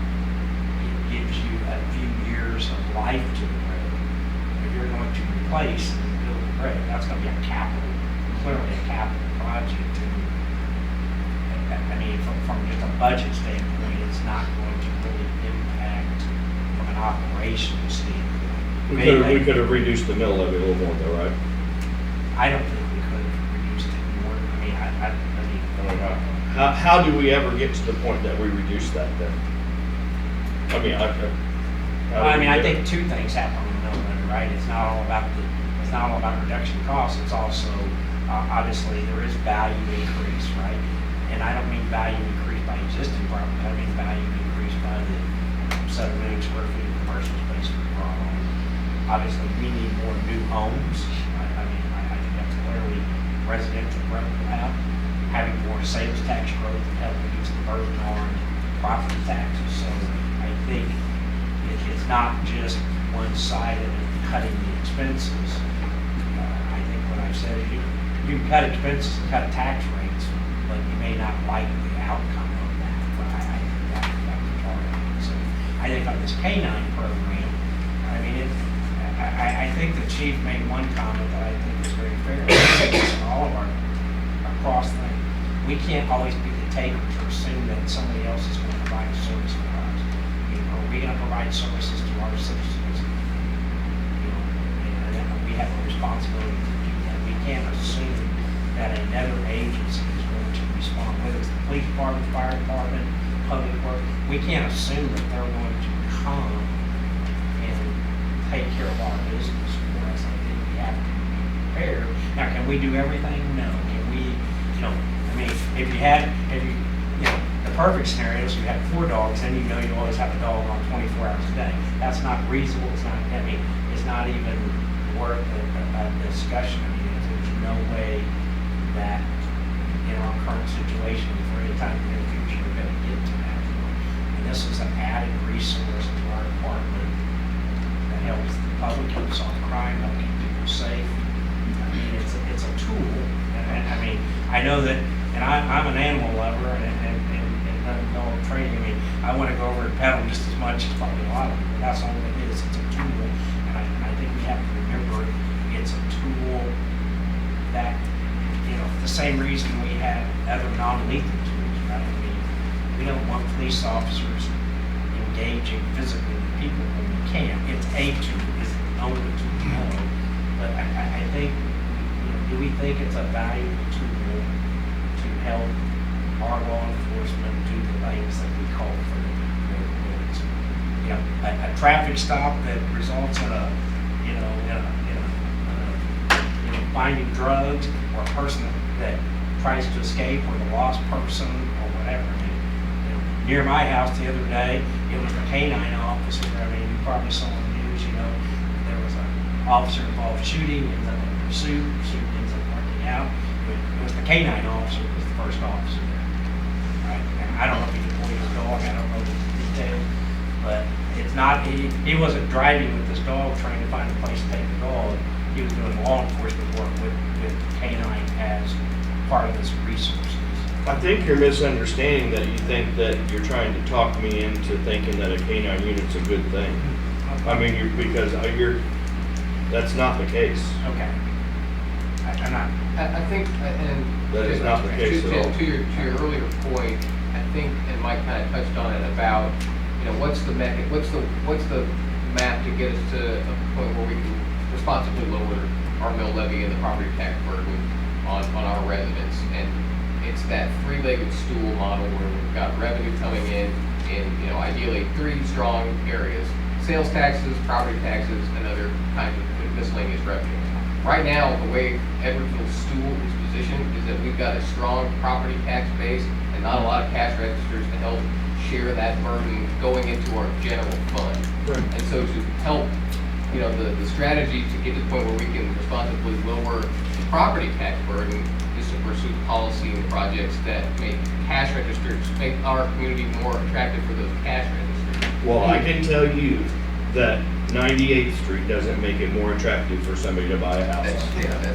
And I will tell you this, that, I mean, I like the idea that we don't spend the money before we get it. I mean, we got things happening. We got things happening that I think are gonna be positive for this city. But man, I mean, they just broke ground last week, and we're already, what, January 2nd, now we're spending money. We haven't even got a penny from it yet. No, but we're not spending. We didn't budget that. Yeah. Any money that's gonna come in. There's a couple things that put my 2 cents in. When I think of adding services and with the fire department and the police department and public works, whether it's buying a new skid loader, investing in that when we had an old one that we could have kept repairing and kept going. I'm concerned about a couple things. One is the safety of our citizens. I think our citizens deserve the quality of life that anybody else in the metropolitan area deserves. Our citizens are as valuable as Johnson County citizens are to Johnson County. And so our lives are just as valuable as their lives. And so I want to provide a very high level of security, because we aren't going to grow our city if we are not a high-quality, safe city to be in. Number 2, and so I'm really concerned about the safety of the citizens. The second thing is I'm concerned about the professional development of our employees. Our employees are as important as any other employee in this metropolitan area. They are as valuable, maybe even more valuable to this community than most police officers or firefighters are in other communities, because we ask a lot of them. And we are very thinly staffed, and we always have been, and I'm always proud of our departments for doing that. It's why we're in the position we are to do things that we've been able to do. So for retention of professionals in our system, I think it's really important that we continue to progress and give them opportunities to develop their skills, and it just become an encouragement standpoint. The only thing I've heard tonight that really bothers me is gardening. For some reason, I thought Peter lived in Bonner Springs, and that just bugs me. And it's not the location, it's the distance. Because I know when we had the car wreck up across from our house this spring, and the guy took off, I don't know how really he was able to take off from that accident, but he did. We never found him. And we were, at that time, we were complaining because we couldn't get dogs there fast enough to track him down. So that to me is a concern, and I think Officer Yazbek as a choice is an outstanding choice. The location does bug me. The distance, not the location, the distance. And so, I am very concerned about the safety of our citizens and the capabilities of the professionals that serve us. Well, and in that particular instance that you referred to wasn't our incident, that was, and they called their people. So I don't know, apparently they were not on duty or whatever. I don't know if they reached out for mutually at all, so I can't even really speak to that. And so I'll just leave that piece alone. But I think in speaking to both sides here is that what the conversation really is not what it costs, but what it's worth. In the sense of, yeah, we have to consider the cost, but what's it worth? And I'm not talking about just the monetary value, all right? What I'm talking about is something you said. We started in 2007, and they asked me, well, what's the brand going to be? Well, we may be small, but that doesn't mean we're not professional. And that's every day, that was what we do. Okay, so we're going to manage this well. We've managed our budget over the years well. We've done really good things, and we've proven that time and time again. But I think where we're at today in the organization, there are four needs of our employees. I'm only going to focus on one, and that's called hope. You say, well, what the heck? How do we provide hope? Well, it isn't money. It isn't vacation. Those are all good things. But really, hope is about, if you can't promote today to sergeant, and you're going to be there 5 years, driving 9 square miles, try it. Try to do that for 8 hours. After a while, it's the same thing. Now, what do I have to look forward to? We don't have 10 divisions. So you can go to traffic and you can go to homicide, and you can do all these things. So in a smaller organization, what do we have to do? We have to give them hope, right? And what do those things look like? Well, you could be a drone operator, and maybe 2 others as well. You could be a field training officer, maybe 2 others as well, because we never do anything as ones if we can help it, right? But in the sense that this is one of those things. Right? We're going to be in a group where we can demonstrate our professionalism that we're not in right now. It's in the metro area, these K-9 handlers. This is a good group. They're going to talk, they're going to engage. It's going to be a resource for us. It's going to represent us, ambassadorship-wise, I think on a higher level, once again. And those are things, this is bragging rights. Hey, do you guys have a K-9? Well, no, we really want one, right? Do you have a K-9? Yes. Yes, we do, man. And they're just doing a heck of a bang-up job. That's the whole piece I'm talking about. I know that's a little 50,000-foot version, but we have to give our people something. And that's speaking to what Mr. Adams said, is that we may be small, but it doesn't mean we're not professional, and we're going to give you the best we can, and we're going to use this tool the best that we can. And it's going to be bragging rights. It's going to be, again, some camaraderie, some really good partnerships already. We've been talking with the chief downtown. We've been dealing with their officers as well. That's more than what we've done in the past, because now we have that kind of a common connection beyond just being policemen and chiefs, and that's what we're doing. So I think, again, that's what I mean with what's it worth rather than some of the cost. The cost is already there. We have it. The continuing cost, yeah, there will be added cost to the department, but it isn't going to be $40,000 every year. This is that initial start. You got to start somewhere. Mayor, I think we, Yeah. had a presentation. Yeah, that's all we were doing, having a presentation. Okay. Well, Chief, thank you very much. Thank you very much. All right, get back to two. Next item on the agenda, to consider canceling our December the 23rd meeting, 2019. Mr. Mayor, make the motion to cancel the December 23rd meeting. Second. Forgive me as I approach here. It's been moved and second to cancel the December the 23rd, 2019 meeting. Would the clerk please call roll? Halak? Yes. Shriver? Yes. Sky? Yes. Adams? Yes. Bailey? Yes. Ma'am? Thank you.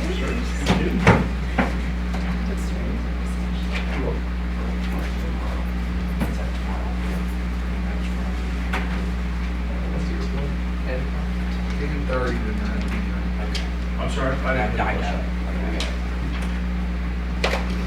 Anybody? I don't Treasury report. have, obviously, we have Thanksgiving week coming up, so City Hall will be closed Thursday, Friday. Every year, our friends at Burp invite us for dinner or lunch. They start about 10:30, they go till 9, but typically those people will probably go more around the lunch hour. I don't know in the evening time, but they sent their reminder to us to come. We typically try to go if we have a chance. Come over there. They always have plenty of food. I've never had a bad meal there. Otherwise, we're continuing, just got things going on with development stuff, so I mean, you'll see it's like PWI, they hope to be in their building, so they've expanded that facility, actually occupy it partially in December, but really in January, so we'll be putting in racking materials, but they'll really be in full operation, so hopefully in January. FedEx should be closing, finishing up their project here. They'll have some springtime asphalt work, obviously the weather got away from them. Other than that, I don't really have anything to add. If there's any questions, I'm going to answer. Zach, do you have anything? No, sir. Okay. Chief Mathies? Nothing further, thank you. Chief Whip? Nothing. Public Works is not here. He's on vacation. He's on vacation. Vacation. We are prepared, however, for winter weather. I think I'm not the on-call plow operator, but I'm the on-call person. So if something comes up and you need to, feel free to contact me. We have it set up. Hopefully the weather Thanksgiving Day, they're calling rain, snow. Hopefully it's more rain than snow or sludge. We've got crews set up to come if necessary. Thank you. Okay, thank you, Lisa. Chuck, start with you. Nothing further. I 98th Street's been a big issue that's come up a few times, and I understand the thought and not really taking from the police department. I had mentioned it probably needed to come before any other street improvements on the north end before. I do agree that little patches are not going to do the job, but it's probably a good time to start thinking about when to go ahead and get those capital improvements moving, so that our taxpayers and our people are seeing something visible with that money. I like the planning and the things that we're doing, but I think we need to see some visible activity and production for the tax dollars. I guess I can check that one off my list that I had right here. 98th Street, I agree 100%. I was concerned with the egress of Plaza West at night off the 32 highway with the new business that's open down there. It's very dark. You know what I mean? Most of the traffic uses the east entrance to that. And since they re-asphalted the highway, they've got the white line on the right shoulder going straight through that entrance on both of them. It's like there's not an entrance there. And at night it's dark, you can't see it. I pulled in there a couple of times just to kind of see how the business is going, and there's vehicles that are coming out, and it could be potential accident. I think it needs to be lit up. I think that K-9 or whoever's responsible for that needs to do that. And I think the striping needs to be changed on that because there's no decel lanes either way. And I don't know if there are decel lanes built. I know they did widened entrances, but I don't know that there's a decel exit. Driving at night, yeah. I'm sure the police officers noticed that because with the business that's up there, I imagine they're probably sitting up there every once in a while. We can get, yeah, I mean, I'll have to look at it. Like street lights, we can ask now Evergy to add lights depending on location, colors. It is very dark, and you know when there's no moon or anything, you cannot see in that black highway. Yeah. You know you don't see that highway at night anymore, so you're dependent on those stripes. And most people are going to kind of follow the stripe. You've had the traffic. I'm gonna call it a velocimeter sitting on 32 highway. What's that? Speed trailer? Yeah.